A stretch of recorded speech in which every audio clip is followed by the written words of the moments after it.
Are you struggling for consistency in your sim racing? Does your iRating look like a roller coaster? If so, we have good news for you. The way to get more consistent is to first understand what you're doing differently than the professionals. And VRS is the answer. With our competitive subscription, you will have the telemetry, setups, tutorials, and everything else you need to fully analyze your driving. Our data packs and the ability to compare your driving with the best in the world will show you exactly where to adjust your inputs, change your driving line, and shave seconds off of your lap times. And our powerful and precise Direct Force Pro wheelbase and precision pedals are being used by some of the world's best drivers. All these champions agree that VRS hardware is not just the best on the market, it's also priced well below the competition. So if you're looking to upgrade to direct drive and the best pedals in sim racing, VRS is your answer. If you want to get better, get faster,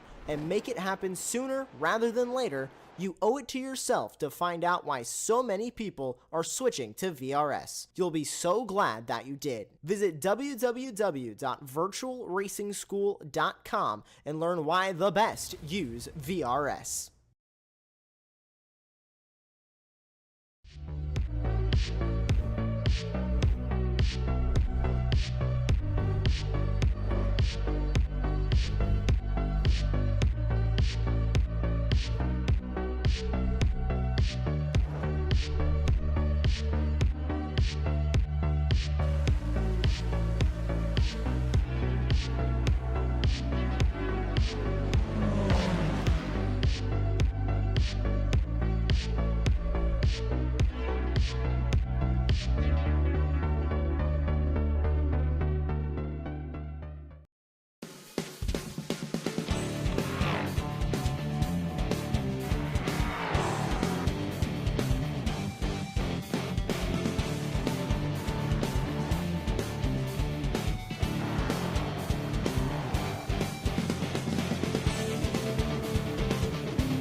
Tonight we head to the home of kudzu and red clay at a track that, although it only took 6 months to excavate, grade, and pave back in 1970, it scared the bejesus out of drivers for over 50 years and has served as the end-of-season home for sports car racing in America with Petit Le Mans for the past 25.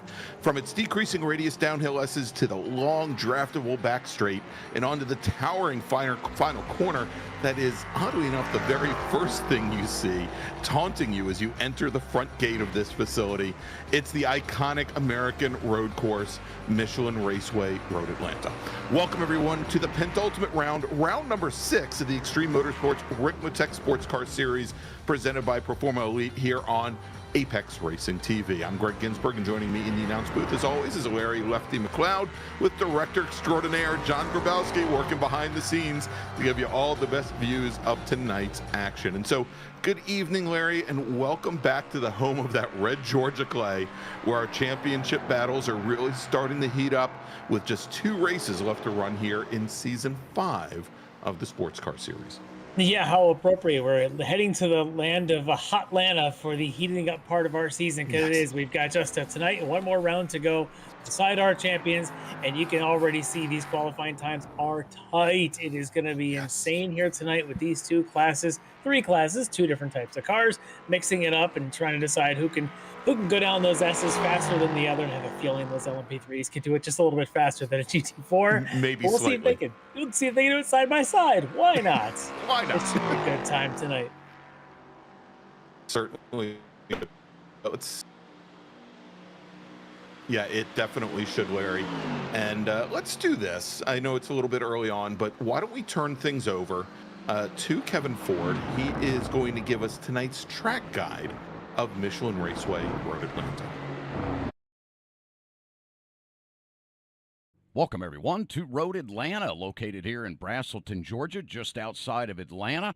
Beautiful day here for your track guide as we get ready to head around this 2.5-mile road course. 12 corners here as we head across the stripe and head down the front straightaway here. Very fast entry into turn one. This is a tricky one as you really have a blind entry here, trying to find that apex and get yourself set up to come up the hill here into a very treacherous turns 2 and 3.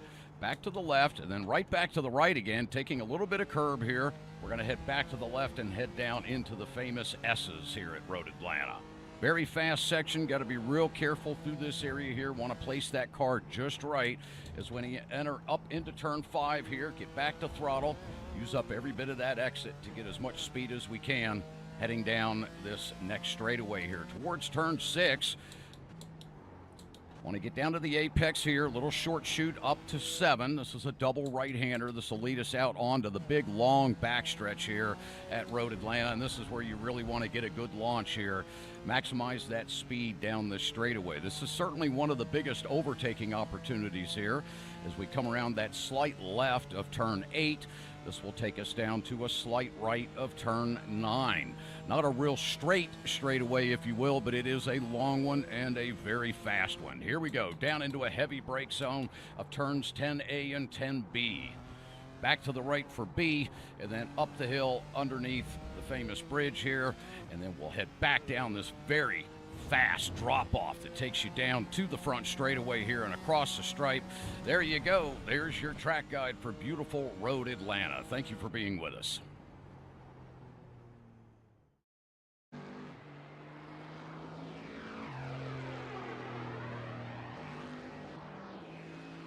And welcome back to Michelin Raceway Road Atlanta. Thanks so much to Kevin Ford for tonight's track guide of all 12 turns, 2.54 miles of this beautiful track. And, you know, Larry, I think it's a heck of a dichotomy. This track has such great flow for the first, I don't know, first half, basically, until you get to turn 7, and then you just have this long wait. But I mean, it is so satisfying when you get a lap right here at this track, probably more so than almost any other track I've driven in North America. Yeah, that straight's a little bit longer in a GT4 than it is in an LMP3, but yes, it is definitely a long straight that takes you up the hill, back down the hill, and it leads you to one of the most treacherous chicanes because it's a great passing zone, but it means all sorts of interactions. We're going to see class intermixing there side by side. We're going to see interclasses coming together at that point.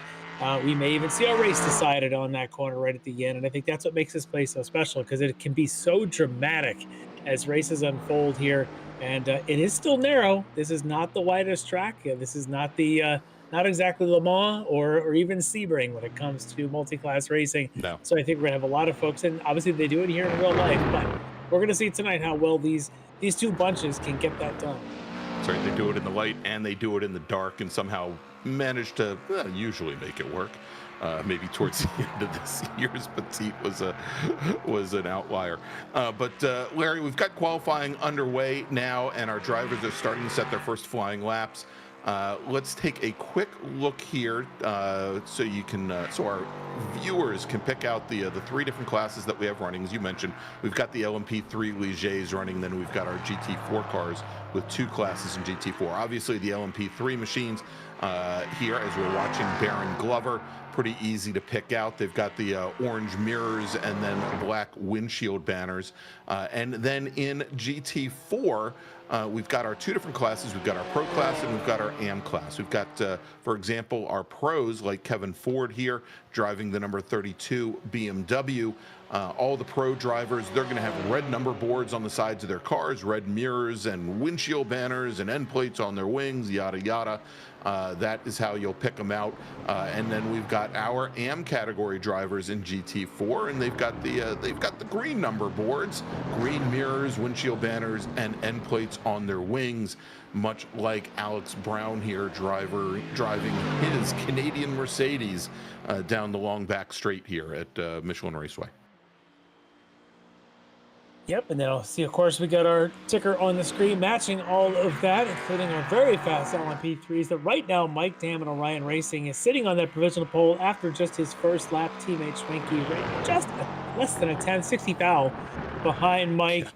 Yeah, and then Rob Hartley, the third, goes and that's kind of what we were seeing in practice too. As a matter of fact, I think at the end of practice, Travis Schwenke was your fastest LMP3 driver, and then we had Eric Violette from D2D Sim Racing was 6/160,000ths of a second off of Schwenke's times in practice. And so, I think it's going to be very, very tight here. And, this is a track that our racers run many times a year here. So I wouldn't be surprised, although, as you mentioned, very narrow, it gets very hectic.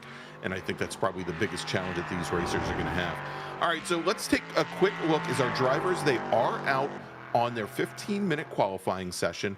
And as part of their qualifying session, we give them 4 flying laps in order to set their fastest times, to set the grid for tonight's race. And much like Justin Ream here, who is currently our provisional pole sitter in GT4 Pro with a qualifying time of 124.77, these drivers have the track all to themselves. They don't have to worry about traffic. They can't use the draft, nothing. It's just 4 laps of these drivers, these cars, and Michelin Raceway Road Atlanta.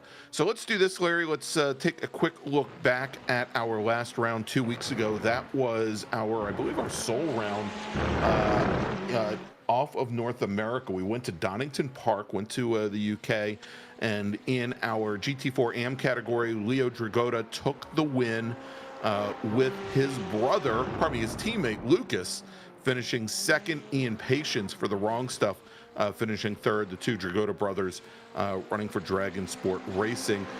Should mention that Leo Dragota was the only driver in the AM category to finish on the lead lap. Neil Weston from HTPK Racing finished 4th, and John Sterling from Team Collusion finished in 5th. And if we take a look at the championship here, and again, 2 rounds remaining in GT4 AM at the moment, Leo Dragota, he's got a commanding lead, currently at 38 points over the Wrong Stuff's Ian Patience, with Chuck Labano from Frito Sport Racing only 3 points back from there, and John Sterling another 6 points back for Team Collusion. As you can see there, Larry, pretty tightly packed once you get past our points leader, Leo Dragota. But I think given the way the points are constituted and with drops, I mean, there's still a chance. Yeah, if anything were to befell Dragota, depending on how the last 2 rounds play out. Yeah, if we take a look at GT4 Pro, Justin Ream was your winner at Donington for Geodesic Racing, with Mariano Barrios finishing second for Walking Pace Racing. He was doing anything but, and I think it was Larry about 0.3 of a second separating Barrios and Team Esport Racers Ken Copeland at the line there for the second spot on the podium. Brennan Horn from D2D finished in 4th, with Kevin Ford from Flying Tortoise finishing in 5th. And if we take a look at the point standings currently, Justin Ream with a 16-point advantage. The Geodesic Racing driver, he currently has that over Ken Copeland from Team Esport Racer, with Brennan Horn from D2D sitting 3rd in the championship. And the 16 points separate Ream and Copeland. Another 28 points separating Copeland and Horn in 3rd. But don't count out David Payton, who we should be talking to here, Larry, in just a few moments. D2D's David Payton, that's Brendan Horn's teammate, only 3 points behind his teammate, currently in 4th, with Mariano Barrios, who's only run, Larry, I think 3 rounds in the championship so far. He's already worked himself up into 5th position. But he's sitting a pretty distant 5th. He's currently 30 points behind David Payton.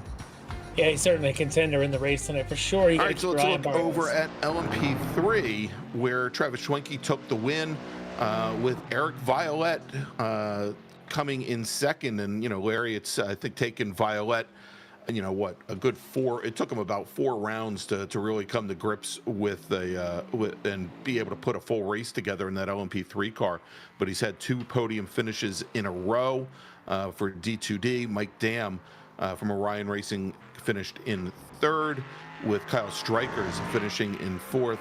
Baron Glover from The Wrong Stuff finished in 5th at Donington. And if we take a look at the point standings, it's the 2 Orion racers sitting up at the top of the championship. And talk about close, Larry.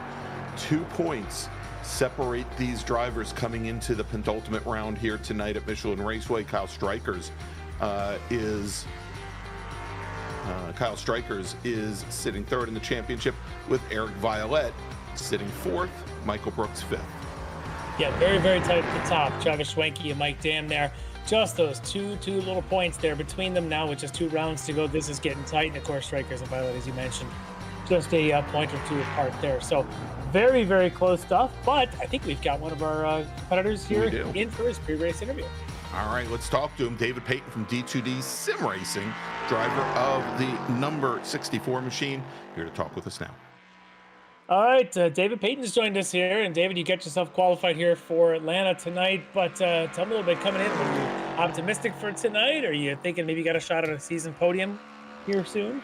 Well, I was optimistic until I did the qualifying. I ran a lot better in practice. I broke into the 24s there, but I couldn't pull it off during the qualifying. So I'm a little bit worried about tonight. So we've seen some issues here. Of course, it always comes down to the first lap, turn 3, assuming everybody gets through 1. It's just like a bottleneck. And if you're going to be starting sort of in that middle of a pack, are you going to be trying to just play conservative and just survive the first sector of the race here? Yeah, that's what I'm going to have to do. I'm going to have to be very cautious.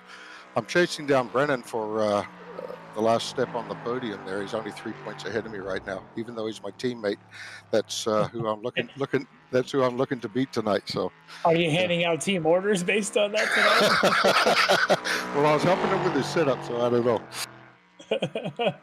Yeah, you're helping him, but I'm sure at some point you gotta call in and say, hey, maybe you gotta flash to pass some sort of a notification. Hey, teammate needs to come on through. But yeah, for sure. Yeah. No, I was hoping I'd qualify a lot better because he's probably up there. I'm not sure where he qualified, but he's probably ahead of me. So I got some work to do. Yeah, I can tell you right now, he's currently qualified 3rd in class. So yeah, you definitely got some work cut out for you. You're down just a couple of rows there. I think you're going to be somewhere around, we'll call it on row 6, and he's going to be on row 2. Okay. So yeah. I'll have to get him talking on the radio. Maybe that'll slow him down. Talk him out of his game. I like this. I like the trash talking between teammates. This makes it effortless. Do you guys, you are teammates. You guys got a big team. Seems like a really fun bunch of guys there. Do you guys ever get together out of the sim? You guys know each other offline anywhere? Or is this just all a big online relationship and family? A couple of the guys have got together outside of the sim. But no, I've never met the guys in person, just talking to them on the radio. That's about it. Yeah. But they are a fun bunch of guys, that's for sure. It certainly seems like it, and some really fast drivers as well. And sometimes the fast drivers are your teammates keeping you off of the podium. But we'll see how that goes tonight. Yeah, good luck tonight. I guess everybody seems to know Atlanta very, very well. Is this considered one of your favorites, one of your less favorites? What's your thought on the track? Yeah, it's probably in my top 5 of favorite tracks. We've had a couple of tracks previously that I didn't enjoy at all, but yeah, I really like Atlanta. For sure, it's in one of my top 5. Yeah. Well, we'll see if you have see if you say the same things in about an hour and 15 minutes, or if it suddenly turns into one of your least favorites. We'll see how that goes. You should have got Brennan in here for the commentator's curse. We've had a few success stories of folks that joined us pre and post, and maybe you'll be another one in a long string of pre-race interviews. But besides, I mean, we usually reserve the commentator's curse, at least when it's directed at D2D for Bobby Childs. Yeah. Yeah. Yep. So well, he's been practicing a lot, so hopefully he has a good race tonight. Yeah. Let's hope so. It's a really good night. I'm sure he will. Yeah. All right. Well, David, good luck to you. Good luck to the whole team. And with any good luck, maybe we'll get a chance to talk to you in about 75 minutes. Yeah. Thank you very much, guys. Take care. All right, there you go. That David Payton from D2D Sim Racing joining us here tonight in the commentary booth as we get ready. And should mention, Larry, that as you mentioned, tonight is a 70-minute race. It's one of only 2 on the schedule. Typically a 60-minute race, and going to probably make things a little more complicated for our GT4 drivers tonight. We're kind of under the assumption that most of them are going to have to make 2 pit stops this evening. So we'll see how things play out for them. But we've got our qualifying, still about a minute left in qualifying here, and I believe I can tell Oliver. we just talked to the D2D and talking about that team and how fast they are. It is a D2D driver right now on the provisional pole of the race in LMP3. Eric Violet has eclipsed to that Orion threesome. Mike Dam now to the outside of the front row, Schwenke and Hartley occupying in the second row. So, yeah, we've got D2D right at the front there. And then, of course, you get the battles waging on there for the last step of the podium in the class of GT4 Pro. We've got a few others scattered in there. So this should be a good time tonight.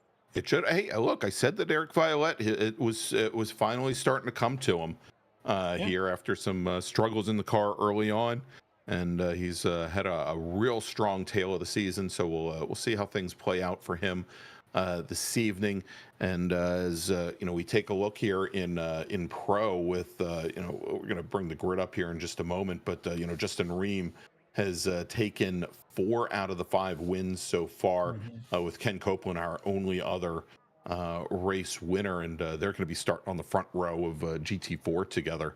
So I think another interesting battle here. And it's such a tough track, kind of get a bit of a track layout going here. But yeah, as you go out of 5, those S's, and you head down to 6, and things start to just bottleneck all the way up into that hairpin. I think this opening lap is going to be crucial in that part of the track. Just get some space and then let everything settle in. But there could be some folks with some tears in the opening laps if they find themselves into a wall. Absolutely. All right, Larry, so we've got our starting grid up. Let's take a look here. Starting on the pole in LMP3 in his D2D sim racing Ligier, it's Eric Violet with Mike Dam for Orion Racing starting to his left on the outside of row number 1. Travis Schwenke will start 3rd with Robert Hartley 4th, the 2 Orion teammates. So there you go. As you mentioned, the 3 Orion racers encircling Eric Violet there for the start of tonight's race. Brandon Whitworth from D2D will start on the inside of row number 3, starting 5th, with Kyle Strikers from SRT Esports starting 6th. Then we've got Baron Glover from The Wrong Stuff. He's going to start 7th, with Chris Peters starting in 8th. Then we've got Bobby Childs from D2D and Marlon Jones rounding out your 10-car field. The GT4 is our front row, and I'll tell you what, this pole position time is a flyer. Justin Reams, Geodesic Racing, he is fast, a half a second ahead of the field. He's on pole. Alongside him on the grid, Ken Copeland from Esport Racer in that traditional Mercedes there. He'll be on the outside of row 1. Row 2 on the inside, it's another one of our D2D drivers. This is the one David Payton wants to go catch. Brennan Horan inside of row 2, alongside Kevin Ford from Flying Tortoise Motorsport. On row 3 on the inside, you got Chris Thorman, another D2D driver, lined up alongside the fastest of our AM category, Leo Dragota from Dragonsport Racing. On row 4 on the inside, Team Collusion's John Sterling. He'll be lined up alongside Jeff Jacobs from SCCA Foundation. On row 5, David Payton. We just talked to him. He's back there on row 5 at D2D Sim Racing alongside Alex Brown. So the 2 Canadians there occupying the 5th row of this GT4 grid. He's from Team Collusion. Row 6, Tom Jenkins will be on the inside at Midfield Motorsports, and he'll be lined up alongside Russ Ruddock from Flying Tortoise Motorsport, Kevin Ford's teammates. And then on the last row here, I think perhaps one more to go. We got Dominic Angelicchio on the inside from The Wrong Stuff alongside Lucas Dragota from Dragonsport Racing. And yes, one more row. It'll be John Casey from Frito Sports and his teammate Greg Brockway on the outside. There you go, and there is the field. And Larry, when you were running down that part of the grid, I was starting to get dizzy from the blimp view that we've got going on. It looked like the blimp was getting blown around in the wind just a little bit there over Road Atlanta. Well, Greg, go take a Dramamine and get ready for this one. Yes. And we all know when I get in a sim racing rig, I need the Dramamine regardless. That's why you're a great announcer, because you really don't want to be in the car. That's absolutely right. Oh my! All right, so pace car leading Eric Violet and Mike Dam in through 6 and into turn 7 as they come onto this long back straight. They're going to start getting gridded up here in just a moment. As we always do here in the Sports Car Series, Larry, we do have a real-life starter that's going to be issuing the start command to our 2 different fields here. The start zone, where the drivers can start to accelerate, is going to be right after the bridge at turn 11. As the drivers start to come down the hill, and you can see here now the big gap being opened up between our LMP3 field And I think just now coming through turn 7 is the GT4 field. And so they will take their separate start as the pace car is bringing them down into 10A now. All right, can they keep it together? What kind of a battles are we going to end up with? What's it going to look like for the first run through the start of the S's there at turn 3? This is going to be pretty exciting. It's 75 minutes of this to set us up for a finale race in a couple of weeks. A lot of points on the line tonight could decide championships. That's right, one more round after tonight at Watkins Glen.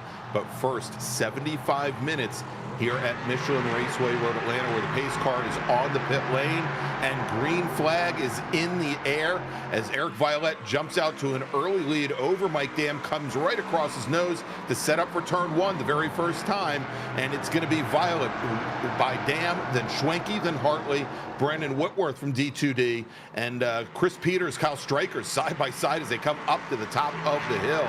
That is the battle right now for 6th. Yeah, that side-by-side battle back there got a little sketchy there, but it looks like everybody survived pretty well so far down the S's. If we could just make through turn 5, yep, then we'll turn this thing over to our GT4s. Around Oh. and we are underway, and it looks like Team Geodesic's Justin Ream did not get a great start, Larry. He's going to slide in, actually go side by side with Kevin Ford up the hill through turn 1 into turn 3, but early on it's Ken Copeland from SRT Esport, from Team Esport Racer, who has taken the lead, and he continues to open things up as both Copeland and Ford and Ream are side by side going down through the S's here as they come through. It is Brendan Horn still sitting in 4th with Leo Dragotta and Chris Thorman, but a great start by Kevin Ford, making up 2 spots there on the start. Oh, looks like Bobby Childs, a bit of a rough start there. You see him all by his lonesome on the back straight. I don't know that I see any damage, but certainly looks like he may have had a spin that caused him to lose a lot of track position there.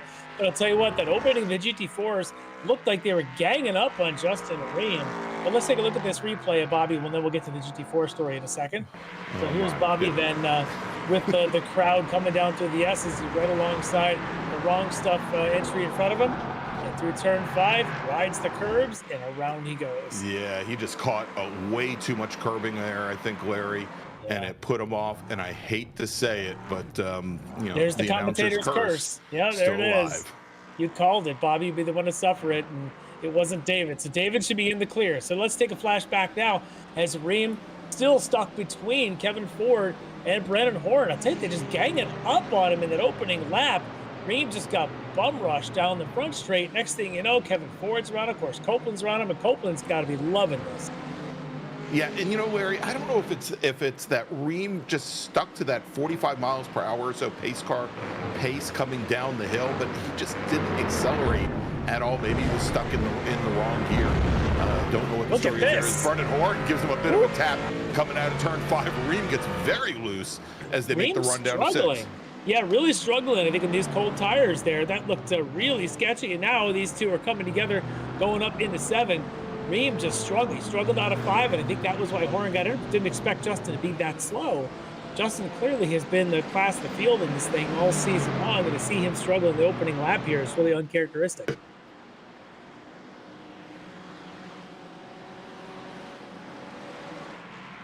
So let's take a look at our battles now in the LMP3s. As Stryker's managed to get his way up into the D2D ranks in that nearly similar paint scheme there. Just ahead, though, he's got the more white-looking front end on his compared to the Orion more blue-looking nose of Travis Schwenke, and then, of course, Robert Hartley behind Kyle Stryker's. As they make the run down the back straight here, we'll see if Hartley decides to pop to the inside. He doesn't, not quite close enough, about 3/4 of a car length back as they come under braking going into turn 10A. And I think Hartley also had to worry about Whitworth from D2D sitting right on his rear as they now come out onto the front straight. But already Strikers, Hartley, and Whitworth starting to lose some ground to Travis Schwenke sitting in 3rd. A good start for Strikers, though. Started off in 6th, made up 2 positions, got around both Whitworth and Hartley on those first 2 laps. Yeah, good start for him. Definitely helped himself by getting up in front of those guys. So we'll see how that goes. We flash back to a GT4 battle. It's still Horan is still behind Ream, though. Ream seems they have closed up a little bit to Kevin Ford from where they were about a lap ago. So this is good. Maybe Ream's finally got enough heat in the tires. He's back on pace. All right, and you know, there's some cameras, Larry, that scare me a lot, and Bobby Childs one comes to mind. But Brennan Horn, he's got the foot cam going on. So all you, I was gonna say all you fetishists, this would be a good thing to watch. But there he goes in his red shoes. And this might be my last night working for Apex. Anyway. Oh, we'll let you hang around at least for one more round and close out the season. At least for another 70 Greg. minutes. Yeah, thanks, man. All right, so there's Ken Copeland now up to 2 seconds advantage on Ream. Ream seems to have settled in a little bit. His last lap for Ream, a 24.8. So definitely seems to have righted that ship for him. That's a really good way to get things settled in. But look at that gap. Yeah, he's opened up a great gap there to Kevin Ford, and you know, we'll see if Ream can manage to get around Ford, who has the ability to make that BMW somewhat wide when he has the opportunity. So let's see, here is Copeland now getting on the throttle, making up a lot of ground under braking into turn 7 there, Larry, and we'll see her come down. But again, Ream, he's got that Mercedes of Horn right on his rear bumper there. We'll see if that makes a difference. But we've already got our LMP3 leaders starting to come through the field now onto the back straight. As a couple of the wrong stuff teammates there coming together there. I believe that should be Baron Glover that we're keeping an eye on here with Marlon Jones right behind him. And I was trying to see who that wrong stuff Mercedes that might have been Dominic Angelicchio that they were getting on past in the McLaren a few moments ago.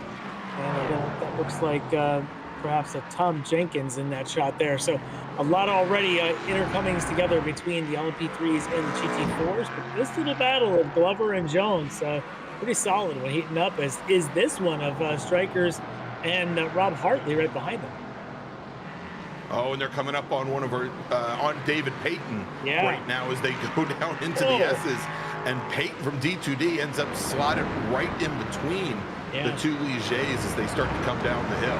Aggressive move by Strikers, trying to put anything he can between he and Rob Hartley, doing a good job there at getting up the inside of Payton. But I tell you, Payton may not have agreed that it was such a good move, but so far everyone's sheet metal's clean, so we'll keep racing. Strikers very aggressive in the opening stint. See what kind of tires he has in about an hour. Yeah, exactly.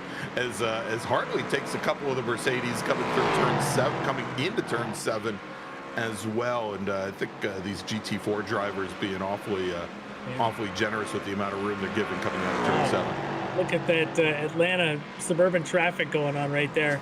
Yes. As those LMP3s and Whitworth trying to chase down Hartley, going up inside of, I think that was Chris Thorman they just got him by, and that looks like Dragota that they're going underneath there in the 118. Leo Dragota, your AM leader, who's now got about 5 seconds on John Sterling, currently in second. But look at this, 3 wide in the front straight. Opportunity now for Brennan Horan, who's going to be able to get around Ream and get around Ford, and now he's up into second in GT4. Second place. Wow, and Larry, I think Brandon Whitworth in his LMP3 machine, he was right behind that battle that we were watching with Strikers and Hartley, and then suddenly he was gone.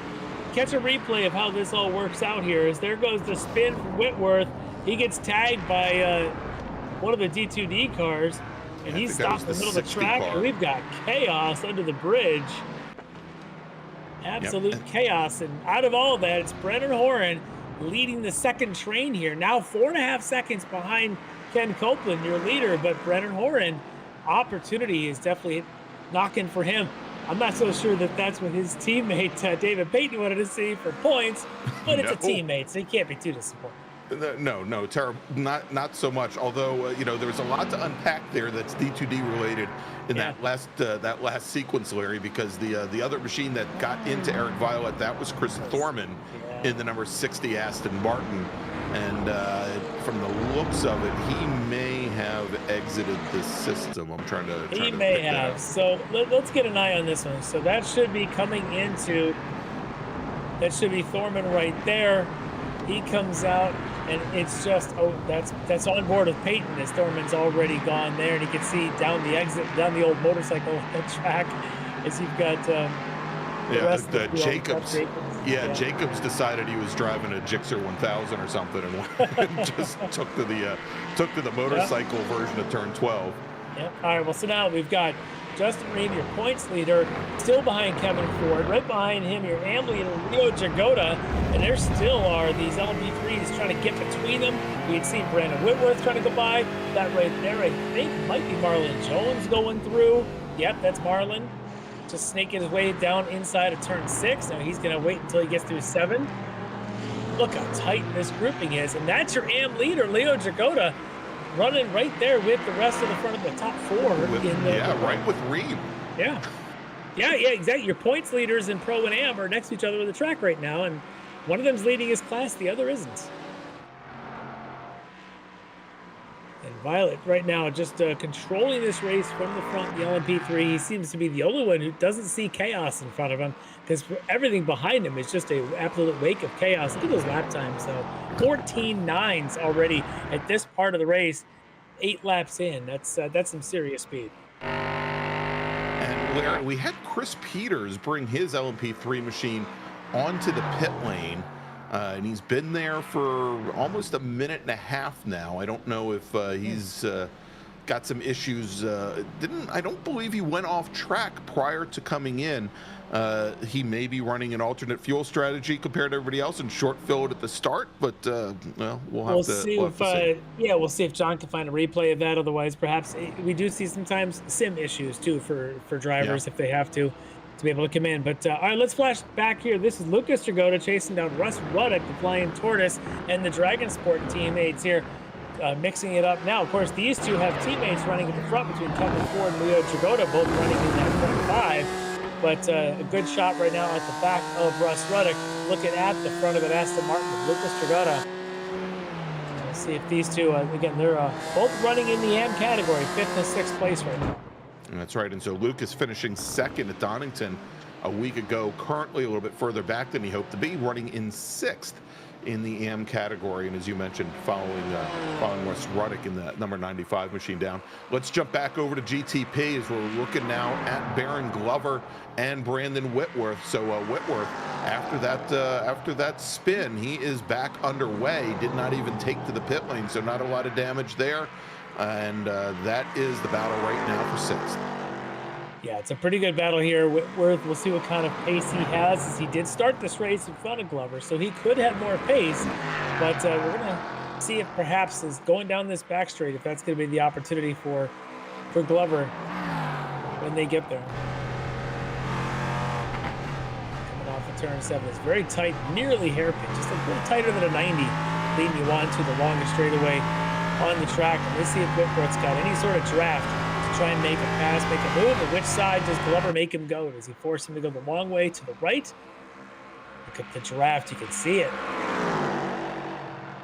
Oh, and there he goes, trying to cover as Glover moves, driver's left, moves about a quarter of the width over, and he's going to hold off Whitworth, at least going into the chicane there at 10A and 10B, and he's going to lead him down the hill here to complete lap number 10. Very good defensive lines. I didn't see any real blocking there. It was nice to state, just sort of took a nice stance right in the middle of the track. Whitworth decided it wasn't worth going either way to the extremes. I figured he'd go ahead and wait for another lap and see how it goes. These guys are clipping off laps at a minute 15, just absolutely fine.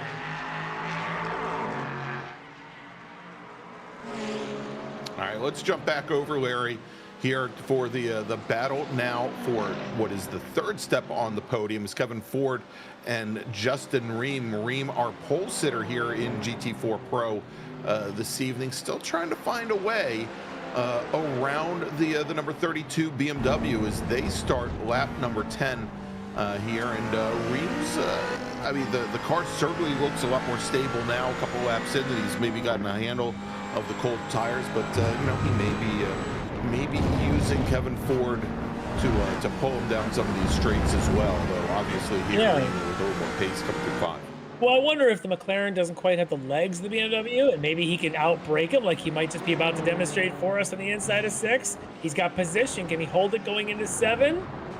He's got the inside. Now he needs to use some track position, and because I don't think that thing's got the legs, the BMW. We'll see what it looks like at about 3/4 of a mile, but I just wonder if that car doesn't have that power. I thought maybe perhaps he'd be saving fuel at this stage, but at the pace he's losing to Copeland, almost 7 seconds back, I don't know that that's a strategy that could pay off in the long run. But right now, looks like he's got the track position back, and maybe now he can start setting his sights on Brennan Horn. Yeah, we'll see there as Leo Dragota is able to get up right to the rear of Kevin Ford's BMW. And so Dragota currently running 5th overall, or 5th of our GT4 cars, still your leader in AM. And, you know, I don't know, Larry, even coming down through turn 12, Kevin Ford's machine seemed to carry a lot more speed down the hill. And you may be right that perhaps Ream's car does not necessarily have the legs, but you know, at least on the last run down to the 10A and 10B, he was able to hold off the BMW. Let's see what kind of pace he's got. I think there's certain spots in this track where that McLaren is quicker. Not right here, as I think they're all struggling over those bumps. Brennan Horton seems to be the best suited through that section, but let's see if Ream seems to be very quick here through 6 and 7, and see if we can get a good launch off of 7 and try to start reeling in Brennan Horn in front of him.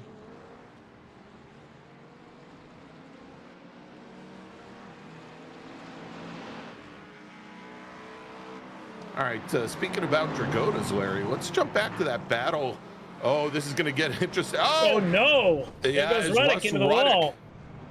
I was just about to say it's going to get interesting there with Lucas Dragota in the 119 Aston. We had Russ Ruddick in the 95 Flying Tortoise BMW and one of our LMP3 machines trying to all battle for the same piece of pavement coming through turn 6.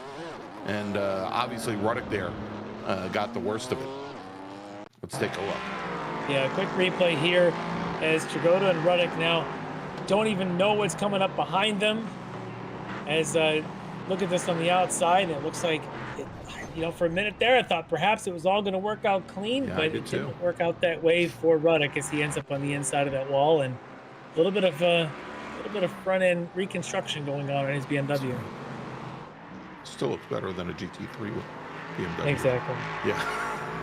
You know, and it was so weird watching that, Larry, because you know, because Brockway, he got the, or not Brockway, pardon me.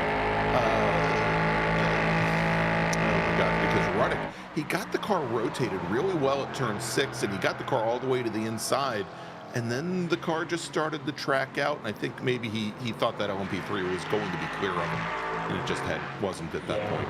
It just wasn't quite yet, and that's unfortunate, but that's the narrowness. We talked about that in the opening, about how tight this place is. It is not the widest track, and certainly that little section down there through 6 and 7, pretty narrow, and sometimes it's just not enough space for 2 to go across.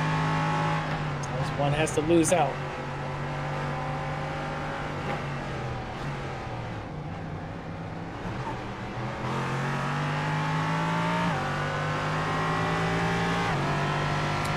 watch this battle between Brandon Whitworth in 7th, Baron Glover in 6th. So Whitworth still trying to recover from that earlier spin.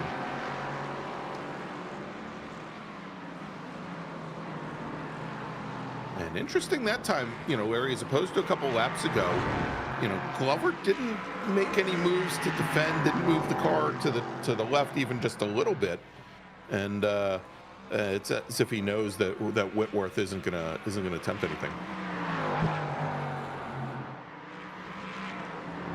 And look at this, Larry, as Mike Dam has closed down the early gap and the early lead that Eric Violette had opened. And that last time by was almost 0.7 of a second faster than our leader. And so it really is a 2-car battle here in LMP3 as both Violette and Dam have almost 15 seconds on Travis Schwenke. Yeah, look at that pace that Dam has suddenly just woken up to try and cut this gap down, and he's been chipping away quickly. Now it'll get down to traffic. If traffic leads one way or another, could present opportunities for Mike Dam in that Orion Racing entry. But look at that fastest lap of the race. All belongs to Mike. He took a whole second, 9/10 out of Violet's lead. Now he's right there in draft zone, which if you're the second of the 2 cars in a draft opportunity, you can save some fuel, which helps cut down your pit stop time later in this race. So there's all sorts of advantages to what Mike Dam is doing at this stage of the race. All right, Larry, let's jump back up to this battle here. We saw Justin Ream get around Kevin Ford about 3 laps ago, and our LMP3 Orion racers, I think that's Travis Schwenke, sliding through. But Justin Ream, I think he's finally found his pace. He is starting to make up ground on Travis Schwenke, or probably on Brennan Horn. That last time by made up almost 0.4 of a second.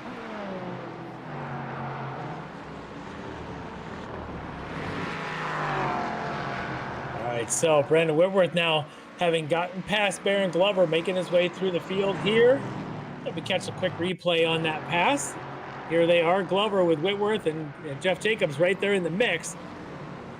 And it's as they go down now through the S's, Glover went a little bit wide. Whitworth with a better line, but look at this. 2 goes into 1, and it's Whitworth the advantage down through the rest of the S's and around turn 5, taking over 6th spot. Wow, and that looks like the Wrong Stuff racer took slightly wrong line through turn 3, went into the grass, and there you go. Give the position now to Brandon Whitworth, who moves up to 6th. All right, so he got to, Justin Ream now. Look at the pressure, and he's got a run going down the hill. Can he get Brennan Horn up into 1? He does. Brennan Horn has definitely got a bit of a customization on the front of that car. Oh, does he? Yes, he does. So he must have tapped somebody somewhere doing something, and unfortunately, I wonder if he's losing some pace because of it. Yeah, I would suspect so. It looks like he is. Can't say if the damage model is accurate to the nature of the accident, but he definitely has something. Perhaps just use a little bit. Maybe it's a little bit of a bump draft on somebody, although in his position, I'm not sure who that would have been. But what matters now is that Justin Ream, your points leader, has made his way back up to the 2nd spot. Note this, at the 21-minute mark, he is 8.5 seconds behind the race leader, Ken Copeland. Let's keep our eyes on that as things progress. Can Ream chip away at Copeland so that maybe by the time they come out of the pits from their stop, maybe there's a battle. Right now, Copeland, I'm sure, knows that story, and he's going to be watching closely from his angle. Yeah. All right, let's take a look here, Larry. Going to jump a little bit further back in the field. Dominic Angelicchio in the 112 McLaren, and as he is trying to give deference and room to our LMP3 leaders, Eric Violette and Mike Dam, Angelicchio trying to make up some ground on Russ Ruddick with that earlier issue. Yeah, this is getting crazy here as you've got the 68 of Jenkins in the midfield motorsports entry. He is just ahead of David Payton. Of course, we're waiting to see if Payton can make some moves and try to catch up to his teammate Horan, who's up into 3rd. This is one of the moves he's going to have to make on a fellow Aston Martin. He's got a good running up the hill, but it's a tough place to pass going into 3.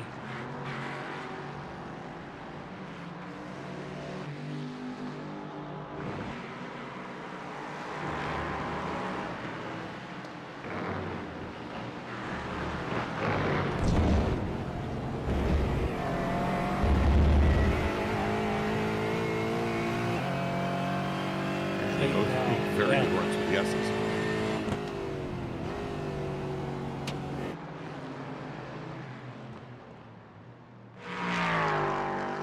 All right, Larry, let's jump back to this this battle for the overall lead. When we just checked in about a lap ago, Mike Dam was tucked right underneath the wing of Eric Violette. He's maybe decided to use that draft a little bit more efficiently and drop back maybe a couple more car lengths here as they start to work through traffic. Violette getting a little defensive there going into turn 7, though, or maybe he was just trying to set up to get around Greg Brockway, 62 Mercedes there as they came out of the corner. This stage of the race, probably just trying to get a good clean exit there rather than any particular need to hold position. If anything, I could see him seeing the same advantage I mentioned a minute ago. If he gets behind, he can actually do a little bit of fuel save as well. But right now, he's in the driver's seat, so to speak, in front of those 2 seconds.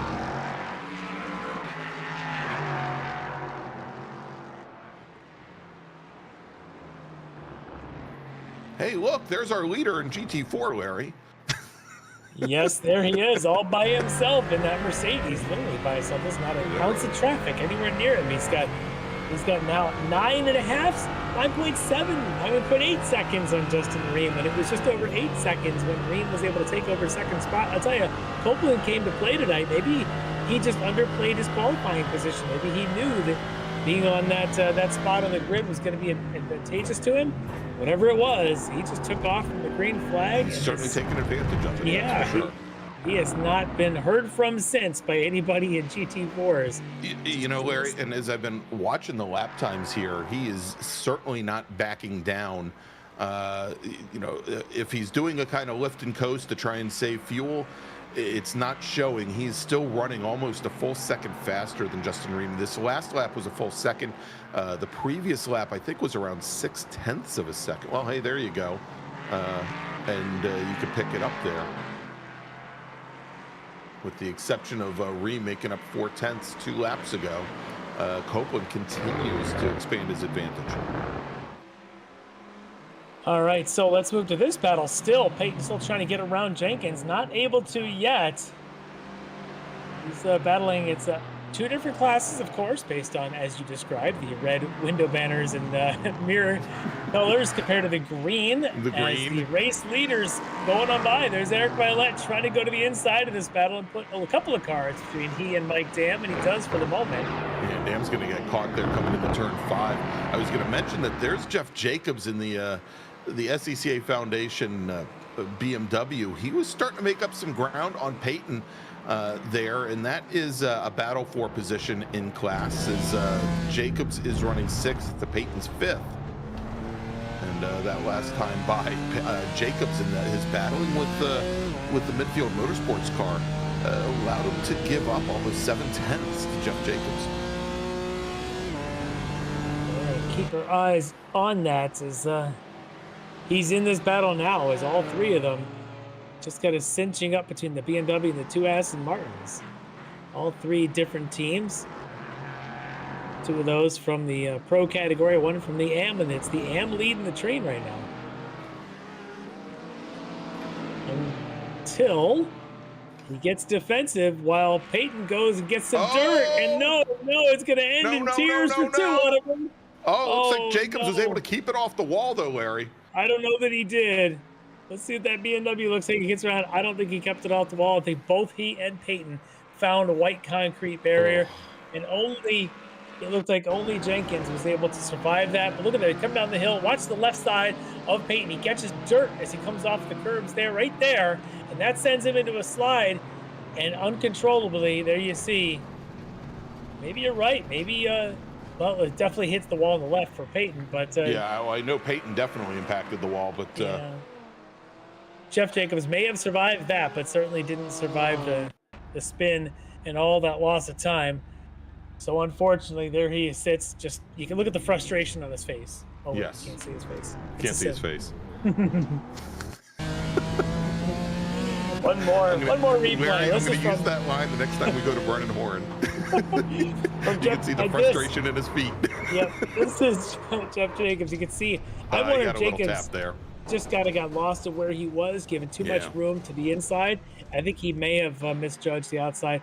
Jacobs may end up playing. Let's jump back to live action now, and there's the battle now for third in pro with Brennan Horn, who had his dalliance there with second place. He's got Kevin Ford there, who also spent some time in second tonight. Two of them in very close proximity. They've given up now about 2.5 seconds to Justin Ream. So they are falling a little bit off the pace of the McLaren, but great battle here for the last step on the podium. All right, so a couple of orders of business. Yes, the and Leo Dragotta seems, Larry, for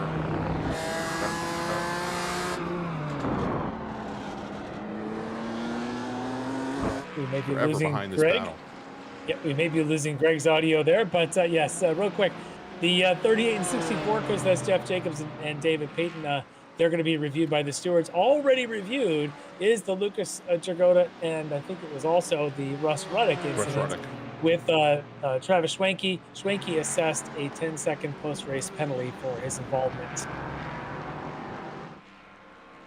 So Larry, let's jump back up to this battle for the lead and look at this. Mike Dam, who had been all over the back of Eric Violet for a number of laps, as we're now hitting just about 30 minutes into the 75-minute race. He is now fallen back, what, about 40, 50 car lengths, most likely all just due to traffic. yeah, he's definitely all of a sudden struggled a little bit with some of this traffic. So we'll see if maybe there's something going on there, and he'll just work his way back up. It is you find those bits of incidents, and sometimes it costs you some track speed. But we've seen his pace already. We know it's there, and we'll see if he can just get a bit of recovery here as we get closer and closer to the pit window.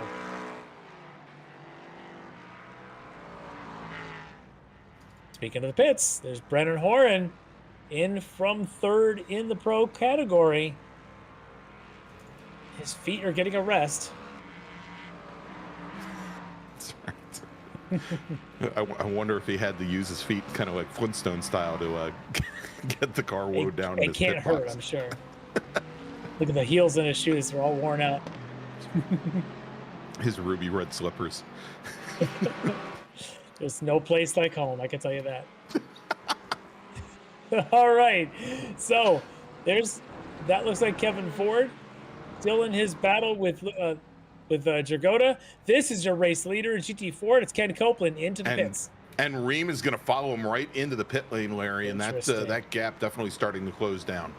Interesting here. Perhaps they saw an opportunity, void of traffic, and a great time to come in. But look at that, Ford as well as Jagoda coming in behind them. All four, now five, as John Sterling comes in.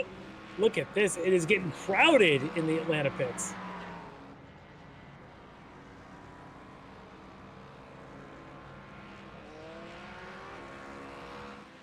Yeah, certainly getting crowded, Larry, here is Brendan Horn, the first of our leaders to pit in from GT4 Pro, as he is now making his way down into 10A behind our LMP3 leader. Let's see if he can make up some ground on our leaders as Ken Copeland has finished his service. Yep. He's finished, and now he's going to get on back out right in behind Bobby Childs right there, of course, in the number 88. And that's good for him because Bobby will just pull away, and now he should have clear traffic out in front of him for your race leader in GT4 Pro, Ken Copeland, who doesn't even look like he relinquished the lead because the 5 cars behind him all came in at the same lap. Exactly. And not only that, Larry, I think Leo Dragotta may have overtaken Brendan Horan for 4th in GT4. Indeed, he did. All right. Well, we'll see how that fuel strategy pays off in the end. Or perhaps Brendan Horn had some penalties or some repairs to serve. Not penalties, but some repairs. That may have a lot to do with it, Larry, because we know that Brendan had that damage to the front end of the car.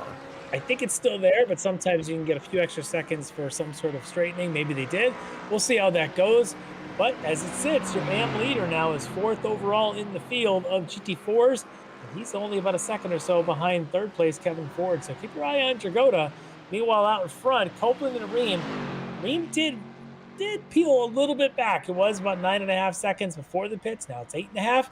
So with about, we'll call it about 43 minutes to go, there's still a chance. And remember that we do anticipate that our GT4 drivers will likely need to take a second pit stop this evening. So definitely some more chances as we jump back to this. This is the battle for 4th now with Robert Hartley from Orion Racing, Kyle Strikers from SRT Esport.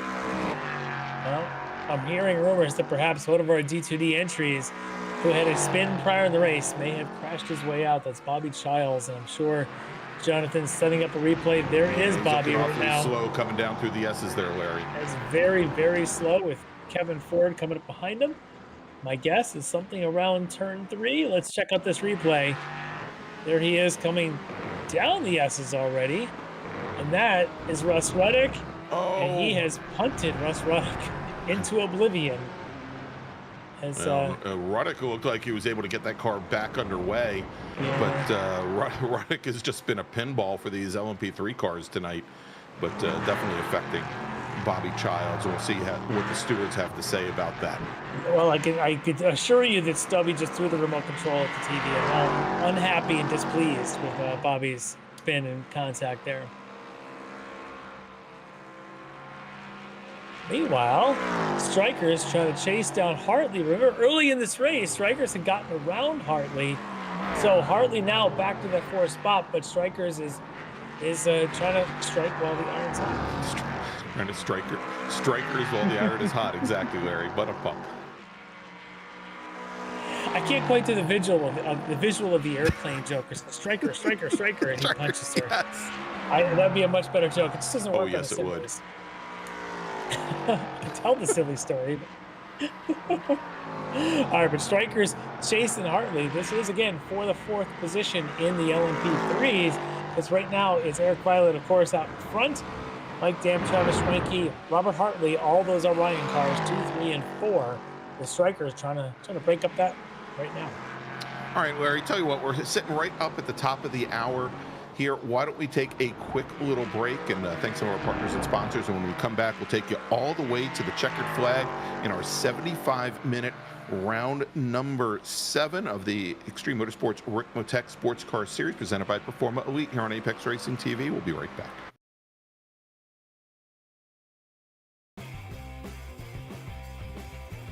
Ricmotech, high-performance sim racing equipment.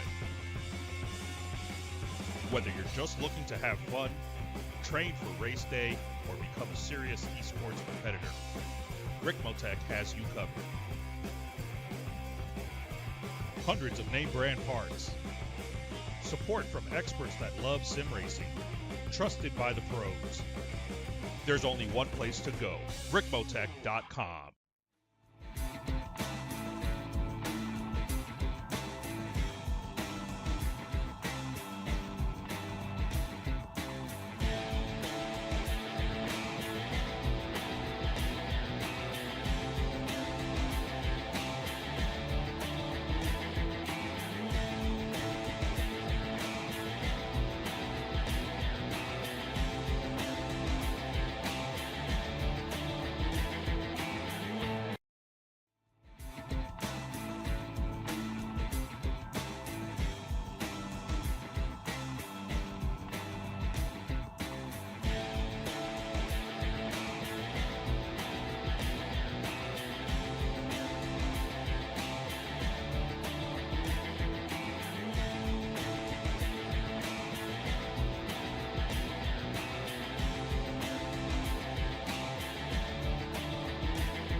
Ricmotech, high-performance sim racing equipment.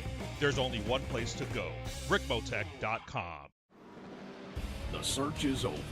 The most comprehensive league scoring solution is here, with the ability for multi-level championships, custom incident tracking, post-race time penalties, support for heats, drop weeks display, multi-car team scoring, advanced web widgets, rookie championships, a custom paint system, and load those results in seconds. Visit extremescoring.info today.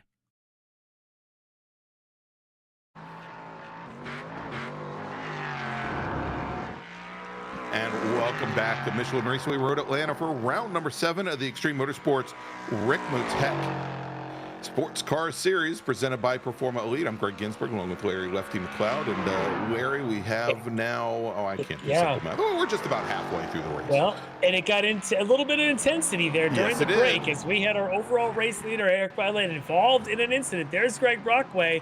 That's why we're showing it. There's Brockway in one purple liveried car, and there's Violet in the other.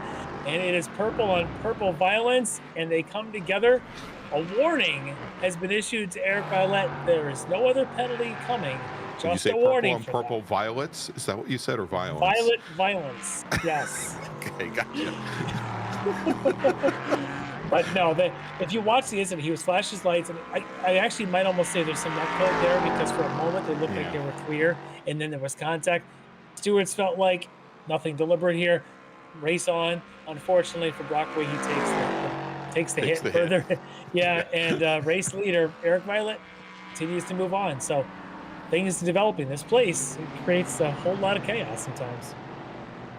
Yeah, indeed it does. All right, we're watching now Brendan Horn as he closes back down on Leo Dragota. This is not a battle in class. You see Brendan Horn starting to use, you remember, Larry, when like old American cars, they used to have the high beam switch down on the floor and you had to hit it with your little red Yes. Well, that's what Brendan Horn's trying to do right now, is he's trying to get into Leo Dragota's mind and maybe make up a position here as Horn's trying to work his way up into the battle for the podium position in pro. Well, he's moving. He's got about 3.5 seconds. He's got to overcome to do it. But maybe he's going to follow Leo Dragota on his way there. Of course, Leo the AM leader. Yeah, now that. 3 seconds faster so, than Dragota. Greg's turning into a robot again. Yeah. Am I really? You are again turning into a robot. That's great. Don't worry, got to, Greg. Yeah. And both sticks. So as Robert Hartley continues to move, there is his teammate, Mike Dam. Now your race leader, Mike Dam, and Eric Violet now fading behind him. We're going to need a replay. Thank you, Jonathan. As there's the replay as coming into 7 and going around 7, catches little grass and going around to the exit. And a brake lockup keeps the car off the wall. But Mike Dam is able to drive right on by at the exit of 7 and take the lead. Eric Violet had built up, what, Larry, I guess about a 6-second advantage there. The last time we looked is your new falls to 2nd. Mike Dam, your new leader. I don't want to say there's such thing as karma or whatever, but you know when you're playing basketball and they don't call a foul and the guy misses his next 4 shots? Well, it's kind of like that, you know? They don't call a penalty on it, but somehow he still spins out. I don't know. But we have a fight on for the top 2. And Ream is in the pits. This is not good. Yeah, this is not good. As Justin Ream, who was our pole sitter in GT4 Pro, worked his way back up to 2nd. Let's take a look and see what happened coming down through the S's. And we see that he's got some LMP3 traffic behind him. Box. And I'll tell you what, I got to say, Ream was there. Ream honestly turned in on him, I think. He opened the door. Yeah, because it's a faster car. You expect, okay, he's going to stay left, I'm going to go. And suddenly he came in a little bit like perhaps, Max Verstappen and the Mercedes driver last weekend, where the outside driver just doesn't have the position but cuts it anyway. Yes, it's a little bit like Russell and Verstappen here. Actually, I think it was it Russell or was it Piastri? There's more contact as Copeland also gets into it with the same Baron Glover. And it's also the same spot that Violet had his contact. It's the same place, I think, that Bobby Childs had his. Every time one of those LMP3s tries to cut to the inside, for some reason, these GT4s aren't really giving them room or aren't seeing them. Copeland, though, may have lucked out. It looks like he's injury-free in that one. He may be injury-free, Larry, but the rear end did something awfully funky coming out of turn 7 there. Car got awfully loose on him for a moment there as he lost a little bit of ground. Going robotic again is Greg. That incident. Kevin Ford, he is your new 2nd place runner, albeit 13 or so seconds back, about 13.5 seconds back from Copeland. But we should watch the back of that Copeland car, Larry, because I think that the right rear might be exhibiting some problems. All right, so Copeland, we're going to keep an eye on him as he had gotten into the incident there with that the wrong stuff entry. We'll see how that plays out and what kind of lap times he's able to put in.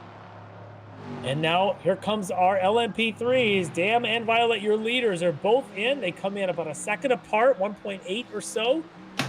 We'll see how they look when they come out. Who's been able to save some fuel? All right, so while they both get to their pit stalls, it looks like we'll give them a second. Well, now Travis Schwenke and Hartley both come in also from their respective 3rd and 4th positions. Let's see, as Strikers had faded back there. Whitworth is in, so your top 5 in LMP3 is all pitting on the same lap. Here on lap 35 of this race. We'll have just a little over 30 minutes left, and Mike Dam is out. Eric Violet is out behind him, and they are, again, just about a second and a half between them. So what goes in comes out the other way. Not real much changed. And Greg, I think you're back. Greg is not back. Gonna give Greg a minute as he's off doing microphone adjustments. All right, so now with just over 30 minutes to go, Mike Dam, Eric Violette, the field is leveled between them. It's Orion and D2D straight up. The GT4, Copeland is ahead of Kevin Ford. Brennan Horn is chasing him down and bringing Leo Jagoda with him. Into the pits now, Robert Hartley, Baron Glover, and Bobby Childs also coming in for his pit stop to round out. I believe the entire field has now finally made it to the pits. Greg, are you back? I think I'm back, Larry. You are. I think. We'll see how long this lasts as we're starting to. Well, we came back just in time because the D2D car slows up and another one is able to make a pass. Eric Violette to the lead as they come down the hill, and there's more traffic ahead. It's not over yet. Jenkins has to just barely stay out of the way as Mike Dam aggressive. I was just gonna say, is Mike Dam trying to limit the damage there? Almost got right into the side of Tom Jenkins going through turn 1. Yep, and that's Marlon Jones, the lead pod driver, right in front of these two. See if he decides to pull over and let them by. Not quite yet. No, he decides to use the draft off of. Well, I'll tell you what, this is like this. It could be an opportunity now for Mike Dam if he times it well, coming off a 7. If Jones holds up Violette, let's see if Dam is smart with this and gets a run. Violette pops out. Dam going to try to use a little bit of a draft. Didn't really use much of an opportunity there. You know, and that worried me a lot there as the lead pod driver put 2 wheels into the grass to try and let these drivers by. And I thought for a moment there he was going to come right across the nose of our leader. He's going to let them play on now and let them carry on in front of him as he goes a lap down. But wow, I don't know if we've got a replay queued up of that, but that was a pretty amazing pass there for Violet coming down side by side down through 12 for that race lead.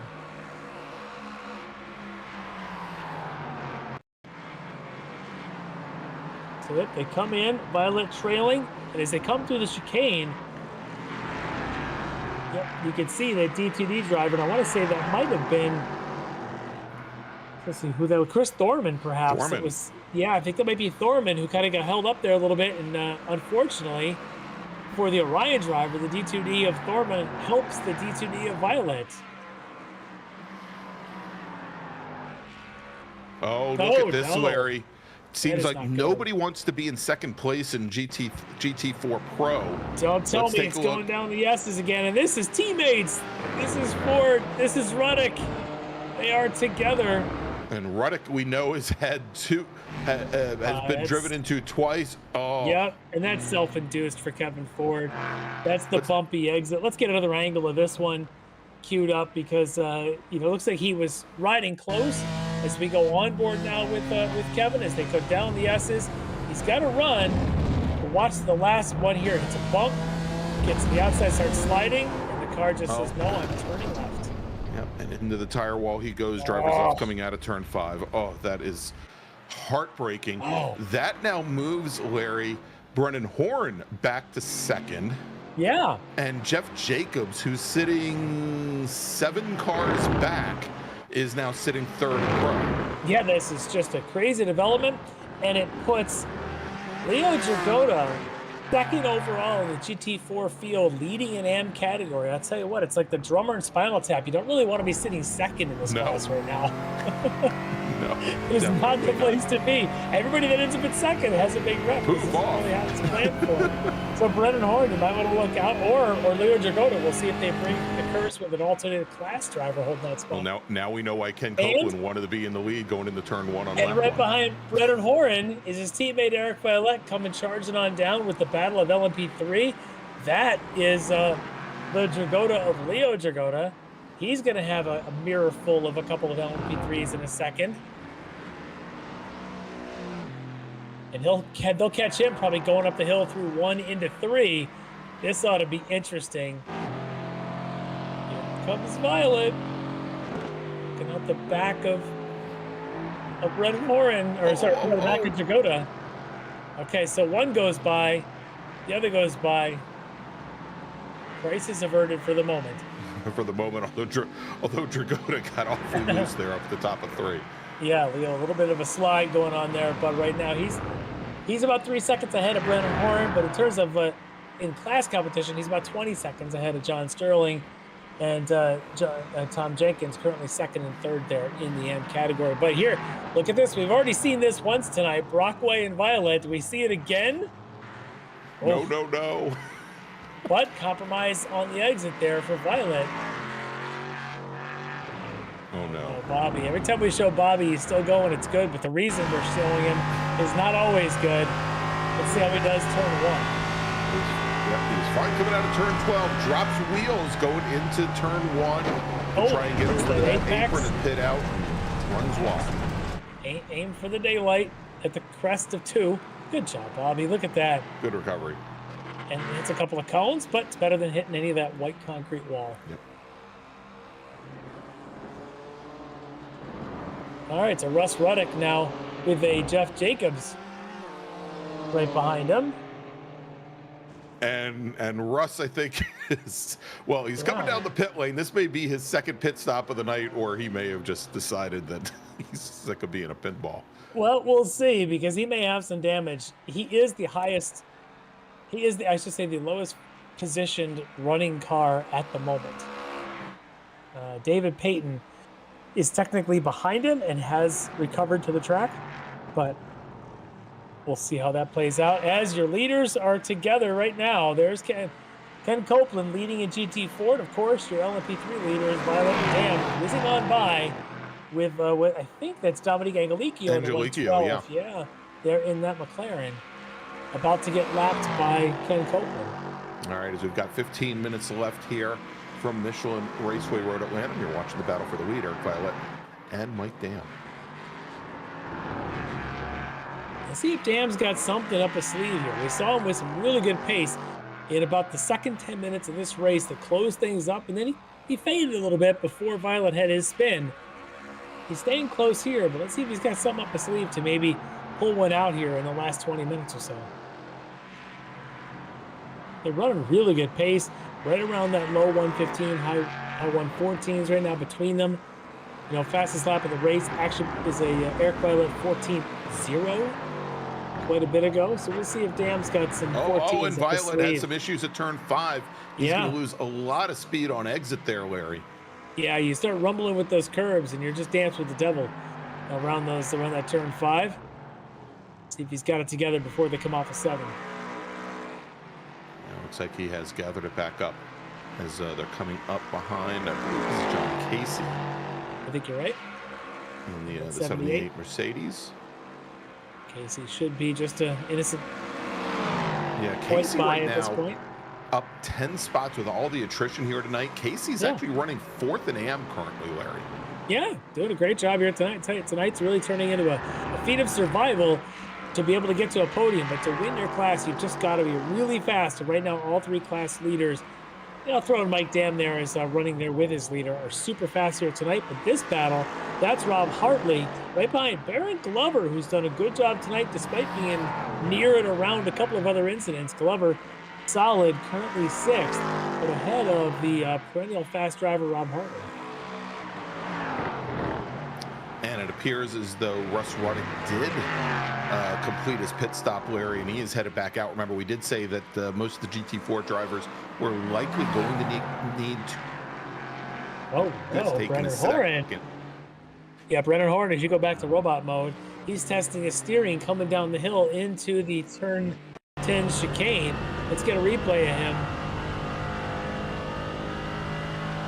He's having a sim issue here. So he just sort of fades across. Left, yeah. Yeah, I'm wondering if he had a sim reset on him or something. He just stopped on the track. His feet aren't even moving. So that tells me that something's up with the sim. Has to be a little bit, maybe a steering wheel reset. Has he had that issue in the past with the steering wheel cutting out on him? I I don't remember him having that issue. Yeah, it's somebody in the Ricmotech series has had that for some reason. I'm thinking Horn, but it easily could have been someone else. But that is what we've it looks also like had there. seemingly, or maybe some VR issues. That we've had drivers in the past that have had VR issues, and but typically it's not something that's something that you can't usually recover from. Well, sometimes your VR loses reference because your lights in your room flicker, or sometimes most drivers will set up like a VR reset to re-zero it on their wheel, and sometimes if that doesn't work, as my son uses VR, he tells me all these horror stories. It's great when it works, but that I wonder if that also could have been a VR issue for him. And the way he's running, maybe we'll get a chance to talk to him tonight. But and the way you do interviews, like all 40 people in the race get to be interviewed. I'm sure we'll get a chance to talk to him later. Well, that's not true, Larry. We only bring in 2/3 of the drivers. For those who missed last week's race. Oh, man. Keeping it light here on the Monday Night Ricmotech. Apex TV, the source for all of your racing comedy. As look at this. Good job by Violet getting through, forcing Mike Dam into a late pass there. Dam able to do it. And they are coming up on... That's Strikers. Strikers. Yeah, and Whitworth. Is it Whitworth? Or... looks like Strikers. Actually, no. I think that's Hartley. An Orion car, yeah, I think you're right there. I think and Glover. Yeah, I think that's Hartley and Glover. It's that white and that blue. Got back around Robert Hartley. Yeah, the Orion white and blue looks so much like Strikers white and blue on his, but you're right, that is Hartley with, of course, the wrong stop driver, Glover right in front of him. Just makes it that much harder to pass, though. You can't just, within a half a straightaway, go down by like you can on GT4.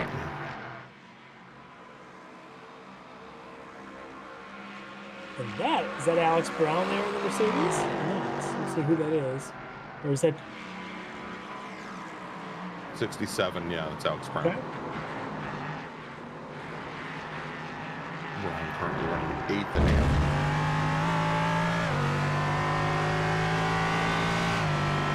This traffic is really becoming difficult for these drivers, and Mike Dam seems to be a little more reserved in getting on by than Eric Violet. Violet seems to be in a rhythm now, picking his points to get on through.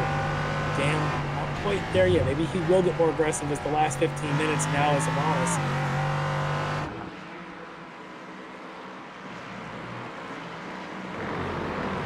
They've got a Brennan Horn right in front. We know what happened the last time a D2D driver got in front of a battle. It led to a change of position for the lead, and it might happen again as Mike Dam and Rob Hartley are surrounding Eric Violet. So you've got the wrong stuff, D2D, or wrong stuff Orion, D2D Orion, D2D here in this train.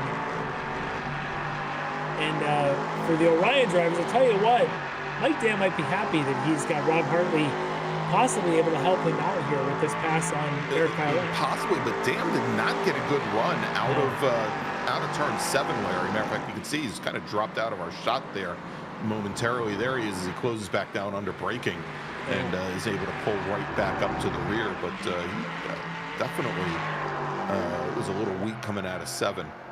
Well, I'll tell you what, it'd be great right now if Hartley were to attempt kind of a dive bomb pass into 1. Hey, look, right on cue, which would slow down the pair behind him and make for a nice grouping of foursome coming up into 3. Let's see what this does for Eric Violet as he approaches now Baron Glover instead of Rob Hartley. And there is Jeff Jacobs directly ahead of this pack now. Jacobs, again, running 3rd in pro. I would be worried if he was running 2nd in pro. A wide BMW, exactly. They're going to go 3 wide. And is it going to be 4 wide? Not quite. But it was 3 as the 2 leaders get by Aaron Glover. Whew. It is tense here with this battle of these And Hartley gets around Glover as well, Larry. Yeah, well, he does. Actually, we saw that down at turn 1. Yep, and but now he's gone by Glover's. Now it's just back to the 2 of them. They've got to chase down Hartley up in front of them. But look at this draft. Now Violet doesn't have the draft of Hartley. Dam now does. He's just a little further up the road.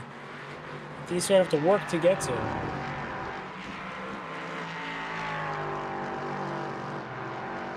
And Violet's got to know that. He's got to know the teammates here are not going to make it easy on him.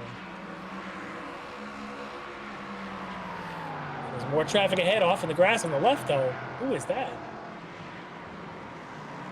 One of the Jagodas. Yeah, I think that was Leo. Was that Leo? That's the 118, yeah. So he's back on the track, but boy, he's right in the middle of this battle, and here comes Baron Glover, who's going to want to get by him, but not nearly as important right now as our front two. Violet and Dam still nose to tail. Dam needs to get a run off a 7. That's what he needs.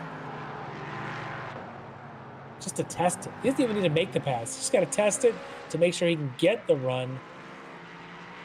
You know, right now, you're not trying to make the final move, but you want to try and test some things so you know which final move you're going to make when it comes down to it. Yeah, I mean, he's got 15 minutes, Larry, to kind of figure out exactly what Violet's going to do. But, yeah, I think, and again, we see it here, where he does lose some ground on the back straight. And I think part of it is that exit out of turn 7, but he hasn't been, when they get down to 10A the last couple of laps, he hasn't been in a position where he could really challenge for that position. I think he's going to have to find a way to maybe stay a little bit more in Violet's draft coming out of 7 in the future. Yeah, and that's what I'm wondering if he's got to, Mike Dam's got to start some testing some things and seeing where he can make it up again. Doesn't have to make a pass, just has to figure out where he could when the time comes, and having a teammate up there could help right now, although in this interim he's probably just going to be giving a draft to Violet, but when it comes time to make the pass, it could make it difficult for Eric Violet. Brennan Horan now pitting from the second spot for potentially another splash of fuel. This could make things interesting. Does Ken Copeland need a splash of fuel? Does Leo Dragoto need a splash of fuel? Because I think we're going to see. Again, it was our thought, Larry, going into the race that most of the GT4 cars would need a second stop in order to make it to the end. But look at this. Mike Dam now, maybe he has figured. That's Hartley. Oh, that's Hartley pulling over to driver's left.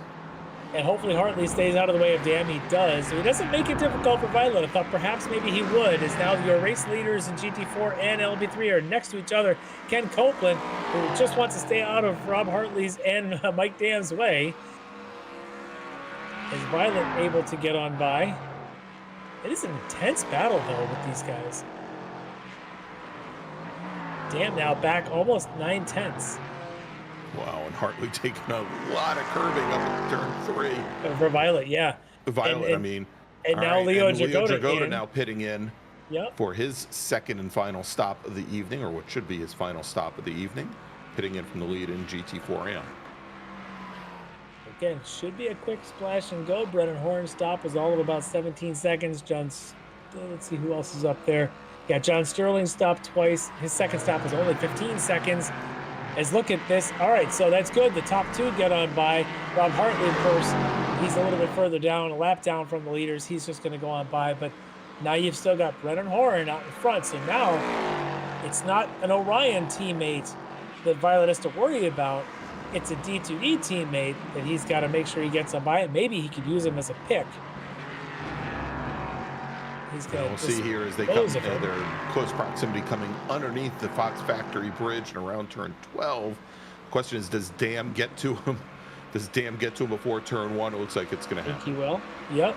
He's still struggling. Now it's 1.3 seconds from Violet to Dam. So Violet doing everything he can to burn fast laps and to make his way through traffic. There's your race leader, Ken Copeland, in for his second stop.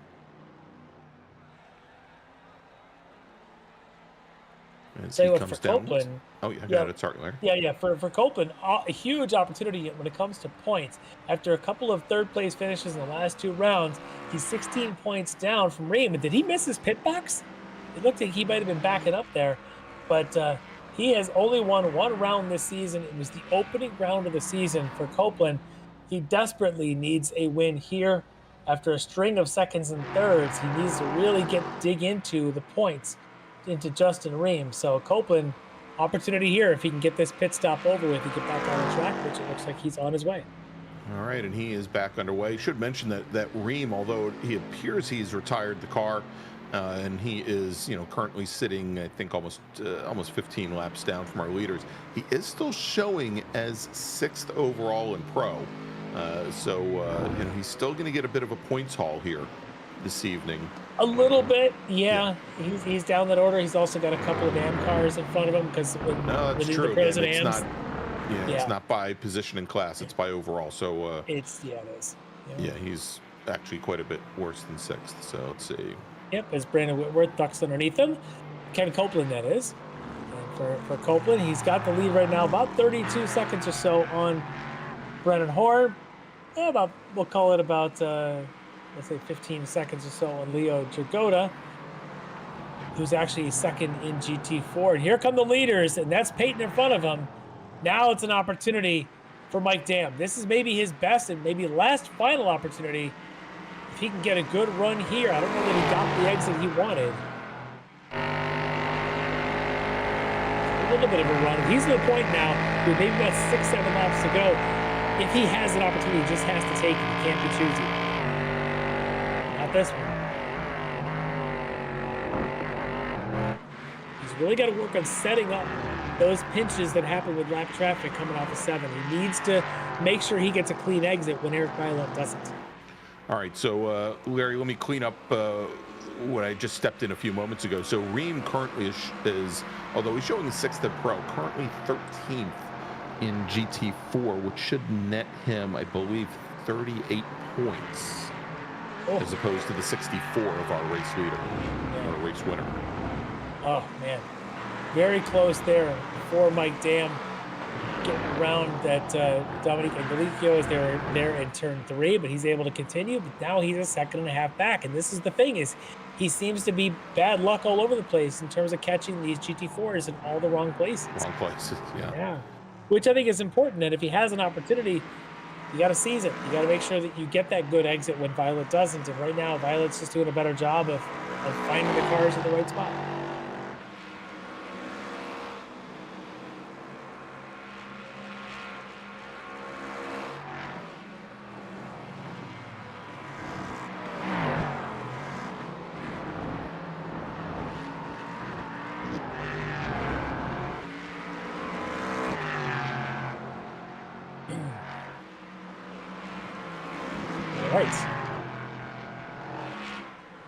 So it does look like, in the mix of all these different incidents, going back to the Brockway and Violet contact earlier in the race, where we Eric thought Violet had gotten a warning, right? Yes, it was actually a penalty issued to Violet, a 10-second post-race penalty. So right now, that puts him in 2nd and gives Mike Dam the win. So Mike Dam right now just needs to stay within that 10 seconds, and with about 8.5 minutes to go in the race, he's in a good position for that. So Violet right now is trying to just escape as fast as he can.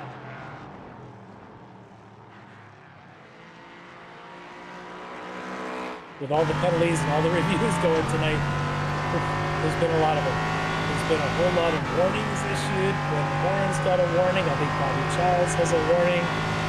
Leo Jagoda's got a warning. There's warnings all over the place. Jeff Jacobs got a warning, and then still a couple of penalties also have been doled out. I know there's a penalty coming to Travis Schwenke of 10 seconds following the race. That was from early in the evening. And then, of course, this 10-second given to Violet for his incident there with Brockway. And, Larry, that, as we watch, thinking back that 10 seconds for Schwenke with, Kyle Strikers, Kyle Strikers is only about 2 seconds. He's got about 2 seconds that he's got to make up. And if he does, he can garner himself a podium this evening. Yep. So there's a distinct possibility that could happen, as Schwenke just did a pretty good lap in response to that. We'll keep our eye on Strikers there to see if he can get that under that 10 seconds. Yeah, the gap is just under 12 seconds currently. Yeah. Strikers losing ground on the last lap for each of them, about 1.5 seconds lost compared to where he was at the start of that lap. The Strikers looks like, at least for the next few corners, he's pretty clean in front of him. He's got to really hustle try to make up some room and perhaps even force Schwenke into making some tough passes up front to hold his third place.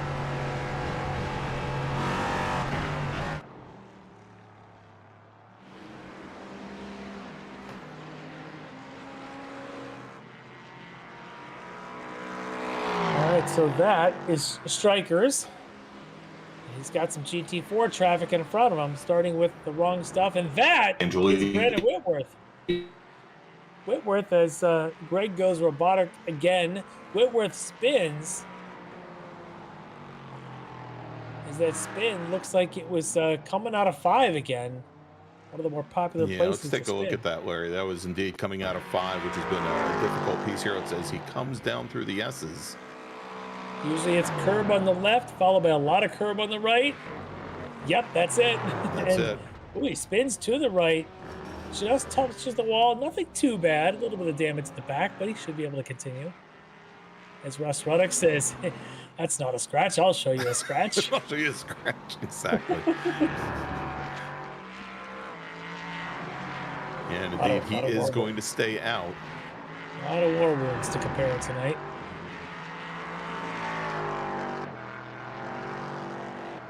As Violet continues now inside of, we'll call it 3, 2, 1, 5 minutes to go on the clock until we see a white or checkered flag. And 2.5 seconds is his gap to Mike Dam.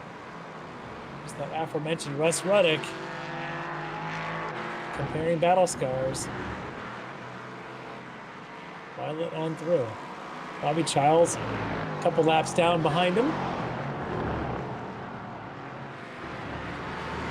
He has definitely had some battles here tonight for sure. As Rob Hartley, right there in the mix, gets around Bobby, following teammate Mike Dam through this turn 6 to 7 complex.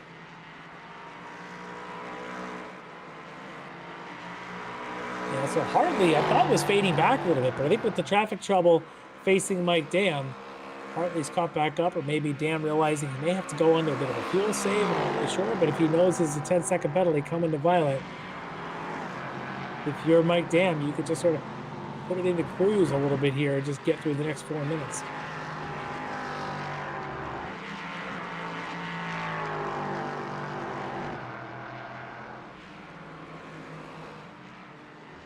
All right, let's jump back over to our leader in GT4 Pro right now, Larry, and that is Ken Copeland, who has only gone and increased his lead now over at Leah Dragotta, and Copeland, who's still running in the mid to high 24s, just doesn't seem to have an off switch. He has been running full throttle here. For almost 60, almost 70 minutes now, as we've got only about 3.5 minutes remaining. Yeah, don't even take your foot off the gas. Literally, just keep hitting your marks, do your thing. Sometimes the best defense is a good offense. And I think that's what he's doing right now, just wanting to win this thing and put his stamp on it, earn that first place points. Leo Dragotta doing the same in the M category and running second overall in the GT4. Is a good solid night for him. Right behind him is that D2D at 64, David Payton, our pre-race interviewee. After spending 16 minutes in the pits, getting some well-needed, well-earned repairs on his Aston Martin. Probably not cheap repairs. Those things. No. And likely not covered for warranty. I'm thinking the BMW might be the cheapest of the repairs in this entire field, and you can take an Aston Martin and an AMG and a McLaren. If you're gonna damage one up like Russ Ruddock and Kevin Ford have, it may as well be the BMW. It's got to be the cheapest repair bin.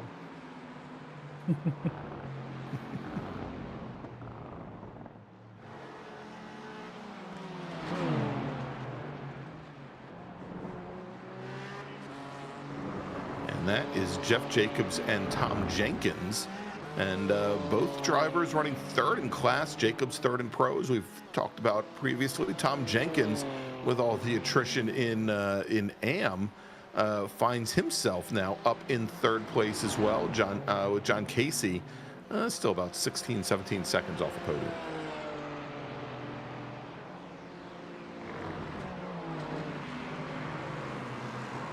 Well, 3.5 seconds is the margin. If it needs to be 10 to overcome a penalty, I don't know that he's going to get there without some help here on these next 2 laps. As, All right, and Larry, as they come onto the front straight here. I think it's going to be 2 to go. Yep, 2 laps to go. Yep. They're going to run to the end. Anybody who is close on fuel may have an issue, but at least Atlanta's a relatively short track as Violet just goes past Angelicchio and uses grass, and that's going to be a slowdown. That is not the direction he wanted to go. He hasn't served that slowdown yet. He will. And so with Mike Dam coming up, if there was ever a question, Larry, as to whether or not Violet was going to be able to hold off Mike Dam, I think that might have just sealed the deal there. I'd be surprised if Violet just lets Dam pass him and just take the checker, but we'll see. We've seen crazier things. Once he realized he can't get the 10 seconds, just let him actually win on track, and that may actually be what he's doing. On the back straight there as Dam is closing quickly now with about 1.25 laps to go here in this 75-minute, what has just been chaotic night here on Ricmotech Mondays. I tell you, if you want chaos in your Apex TV, tune in on Mondays. You bring your share of it. There's Leo Jagoda just ahead of Eric. As the last lap, the white flag should be about to wave. Eric is going to have to come in. I wonder if he has... I don't know what's going on there.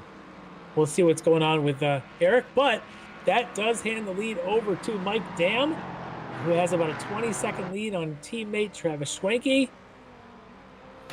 As Violet, I wonder if he had enough 1Xs to get himself a drive-through. I know that Bobby 88 car has got 26 incidents and has been issued a drive-through, and I'm starting to think that Eric Violet may have had the same. Same, yeah. Maybe. We'll see what happens at the end of this thing. What it does mean is Mike Dam is going to be in a position to win this thing if he can pull this off himself. Doesn't need any help at this point. If he could just get up and over the hill one more time, he'll get a win here on Mondays with his teammate helping him along about 1 lap or so down, Rob Hartley.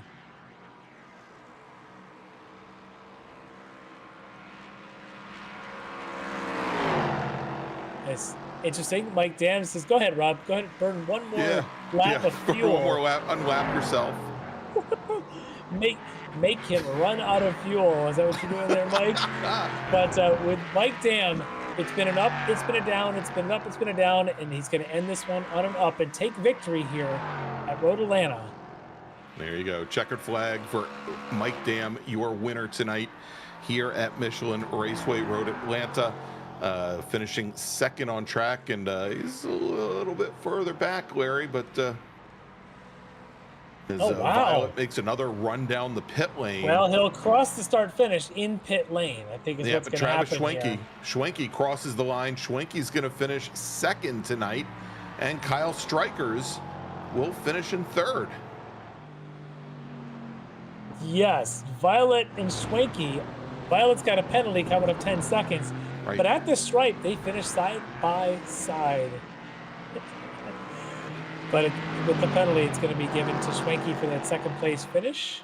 That's right. And so then we also know, Larry, let's take a look, because we know Schwenke had a 10-second penalty coming to him as well. That is very true. So Violet may stay on this podium on the second spot. May stay second. And I think Schwenke's going to stay in third, because Strikers, I think, is about 13 seconds behind Schwenke. Not enough to overcome the 10 seconds. But this guy has been the story of the night tonight. Consistent. He's been fast.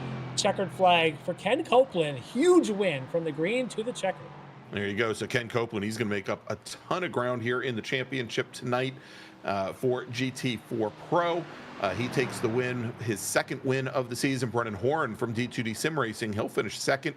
And Jeff Jacobs from FCCA Foundation will finish in third. In GT4 AM, Leo Dragoda takes another win with John Sterling finishing second. And then finishing in third, Tom Jenkins with John Casey just off the podium, finishing in fourth. Dominique Angelicchio, fifth. All right, so Larry, let's do this. Let's take a quick break. Let's thank some of our partners and sponsors. And when we come back, we'll interview 65 different racers here from Michelin Raceway Road Atlanta, where you've just seen round number 7 of the Extreme Motorsports Ricmotech Sports Car Series presented by Performa Elite. We'll be right back.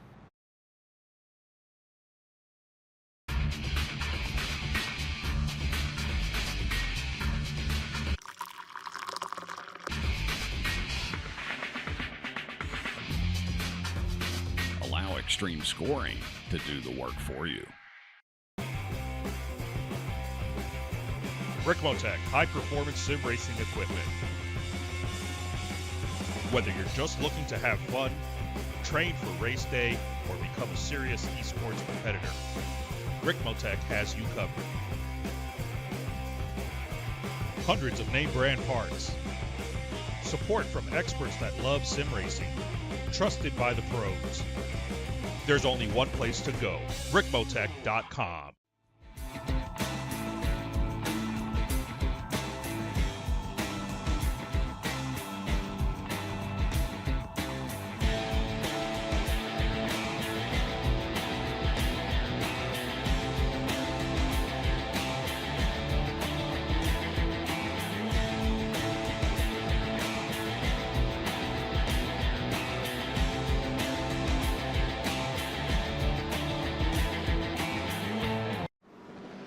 The search is over.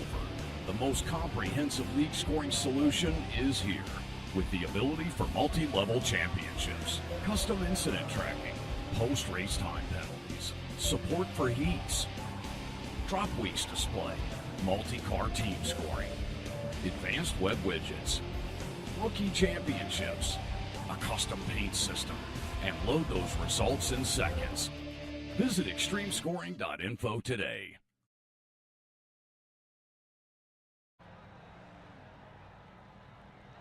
And welcome back to Michelin Raceway Road Atlanta, where we've just seen round number 7 of the Extreme Motorsports Ricmotech Sports Car Series presented by Performa Elite. I'm Greg Ginsburg, along with Larry Lefty McLeod, and let's take a look again at those results from tonight's race. Taking the win, the overall win here in LMP3 was Mike Dam with, we think, once all the time penalties are assigned, it's going to be Eric Violet second, with then Travis Schwenke third and Kyle Strikers finishing in fourth. And once you start adding up all the different time penalties, it actually finishes up exactly the way it finished on track.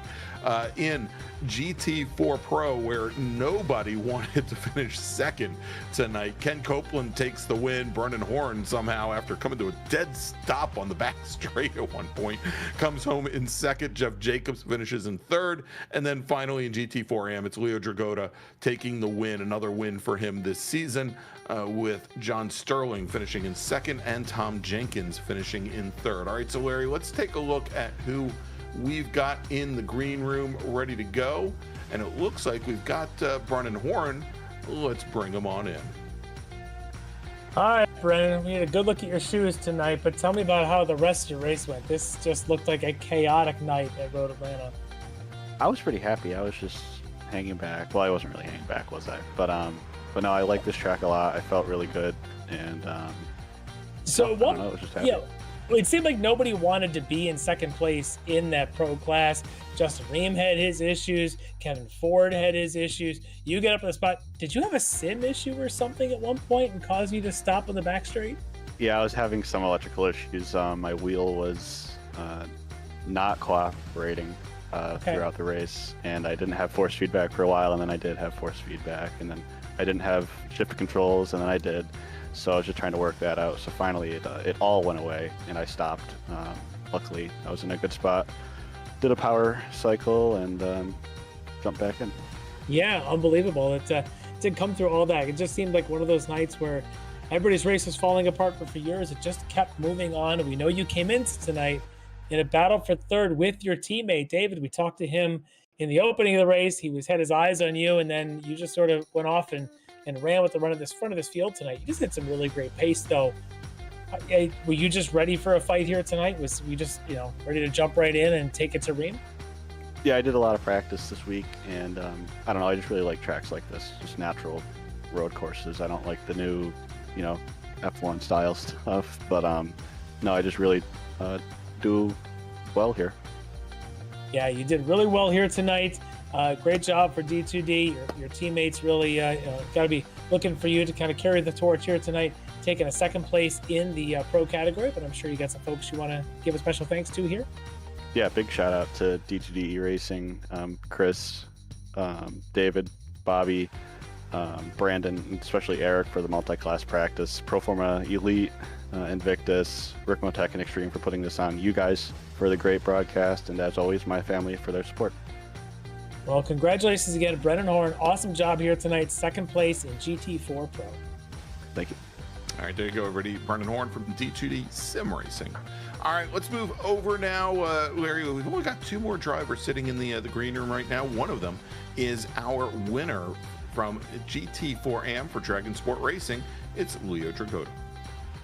All right, Leo. I just talked to Brennan about his chaotic night. I think it's seemed to be applicable to everybody. A lot of chaos here tonight, but you had some raw speed. You ran right there with the front of this field tonight.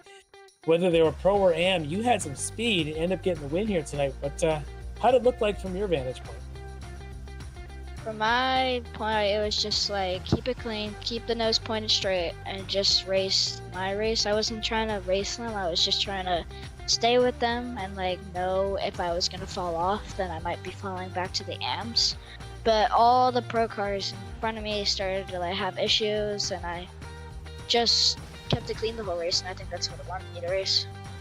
Yeah, awesome job of that tonight. It is not easy. We saw a lot of cars go home on the flat toe here tonight, off the walls, and you managed to keep that Aston Martin just sparkly clean. And you're going to collect a lot of really good points here tonight. That's going to secure your AM lead a little bit further. We'll figure out how the math works out later on, but for tonight, you can celebrate a little bit, but I'm sure you got some folks that helped you get here.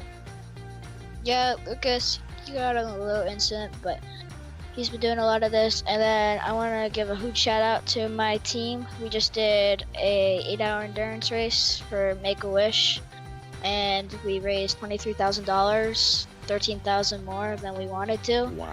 And that was a great opportunity, and I had a lot of fun doing it. And I also want to thank everybody at the league who actually donated and helped us reach our goal as a team. And everybody, also another shout out to the league. It's been great this league. And you guys from the stream, parents, and yeah. Oh, yeah, awesome job at doing the charity drive. That's a lot. Those are not small numbers. You're raising $23,000 for a charity. That is great. Congratulations on that and all the great support you got before that. But of course, here tonight, congratulations on the win here in the AM category, GT4, Leo Dragota and Dragon Sport Racing taking the win. Thank you. All right, Larry, let's move on now to our GT4 Pro winner tonight. Started on the outside of the front row and made his presence known before we even got to turn 1 for Team Esport Racer. It's Ken Copeland. Well, let's see if this ends up being our last interview, because it might be our best, or at least to me, it's the driver of the night, Ken Copeland. Wow, you just grabbed this race by the scruff of the neck from the time that green flag wave, and you didn't even give Justin a chance or anybody else. You were just gone. Tell me a little bit about it from your standpoint. Did you expect to pull away that quickly? No, I honestly thought that Justin was going to come in and do what I did. I love Road Atlanta. I really enjoy driving around it. It doesn't always make the best racing necessarily. There's not a lot of passing opportunities, but it's a really fun track to just kind of get lost in your mind on. So, I mean, I got the jump start, built a little bit of a gap on lap 1, and I was just like, all right, well, let's just go back into hot lap mode and see what I can make of this. Yeah, it was unbelievable. We were watching the opening laps, and you're doing really well, and then Justin's getting caught in all sorts of traffic, getting beaten up behind him. We thought, well, maybe he'll make a race out of this, and never really did. And then he runs into an issue later on in the race, takes him out of the race, and you just kept putting in like qualifying laps for 53 times or 54 times around this place. You were in such a rhythm. You talk about kind of getting lost in it. Is that how you kind of felt as you go through the middle point of this race, was just hit marks and don't even think about whatever the standings are at? Yeah, basically. I mean, Road Atlanta doesn't have a lot of fuel saving opportunities to me. There's only really like 2 big braking zones that you can kind of float through. But what I've found over time is if you just focus on fuel saving, 99% of the time you'll hit consistent laps. The way you make mistakes here is you overdrive the car. So that's the mentality I went in. I said, okay, to hell with it. I'm just going to sit back, fuel save, try to just be as smooth as possible on the tires. And if Justin finds his way back up here, then hopefully I'm in a better position to fight him. We'll see what happens. Yeah, that was just an absolutely incredible drive here tonight. Almost made it look easy from the time the green flag dropped and you were just gone. But dominant form, taking the win here in this pro category. But I'm sure you got some folks you want to thank for helping you get this win. Yeah, as always, I want to thank you guys. Y'all do an awesome job week after week in all the series that XMS throws. All the guys at XMS, of course, admins, the people that put in all the work in the back end. Bobby Childs doing paint, Robert Schwinkler helping out on the media side of things. Also, just all my teammates, whether it be ESR, even though they're a little vacant, or the upcoming new team that I'll be on next year. And then lastly, obviously, my wife. She supports me all the time with this crazy hobby, so I want to thank her. All right, well, incredible drive here tonight. Definitely go off and celebrate this one. It was well earned. Taking the win here for esport racer Ken Copeland, your winner in GT4 Pro. Yep. Thanks, Greg, Larry, and John. All right, there you go. Thanks, Ken Copeland. And hey, Larry, before we go, let's do it. Latecomer to the grid. Mike Dam, our winner tonight in LMP3 from Orion Racing. All right, Mike Dam, I tell you, that was the ups and downs like I've never seen it before tonight. Incredible. You get the win here, but some strange circumstances going on out there. So as the race is winding down, do you realize that a penalty is coming to Eric anyway? Yeah, absolutely. I was keeping an eye on all that stuff. Like, just, man, that whole race, like, I had no idea what was going on half the time. So I was just trying to stay as close to Eric as I could.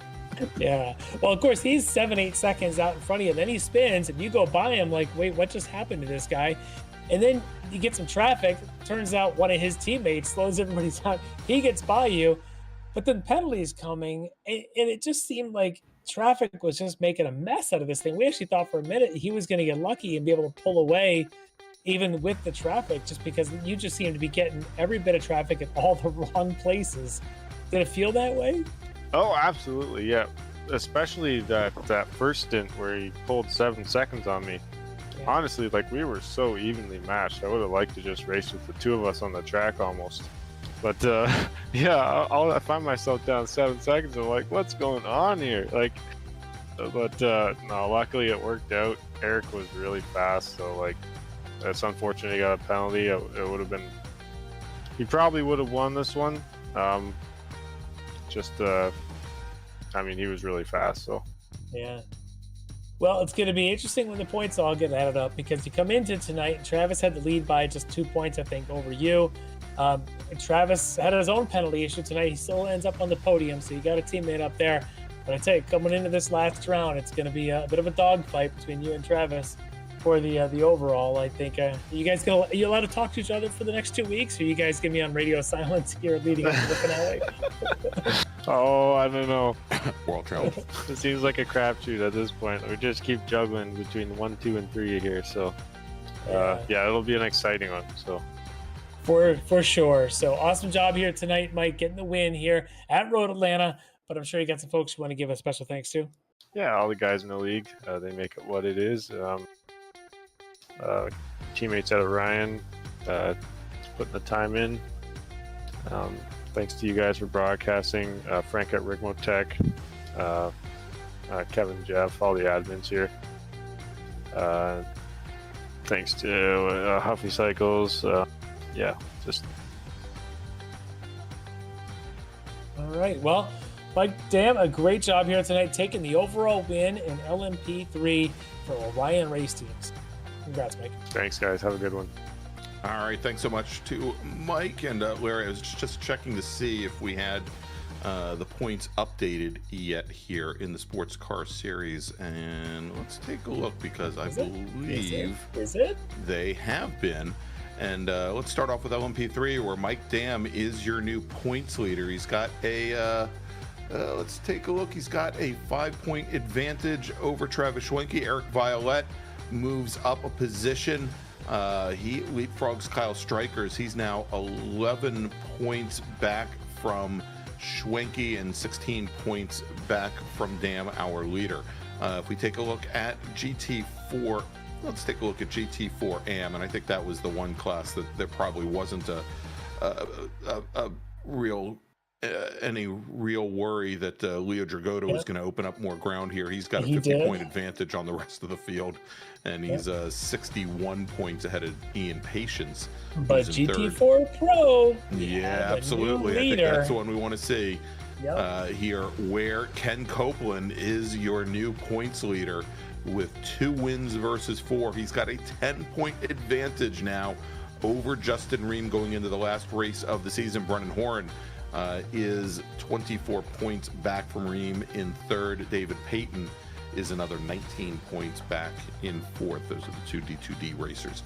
All right, so Larry, let's go and start to wrap things up here from Michelin Raceway Road Atlanta. Before I start to show you the races coming up, though, wanted to send out my heartfelt condolences to the Conway family. Ed Conway, known as the voice of Road Atlanta, was there for the very first event, the Can-Am event in 1970, and was the voice of that track, the PA announcer, until his son Scott took over a number of years ago. He passed away just before, just in the days leading up to Petit Le Mans back in mid-October. So all my best to Scott and the rest of the Conway family, and may Ed's memory always be a blessing. So let's take a look at what we've got coming up, Larry, here in the next few weeks, here on the Ricmotech series. Next week, November 27th. Is that next week? Yeah, it is next week.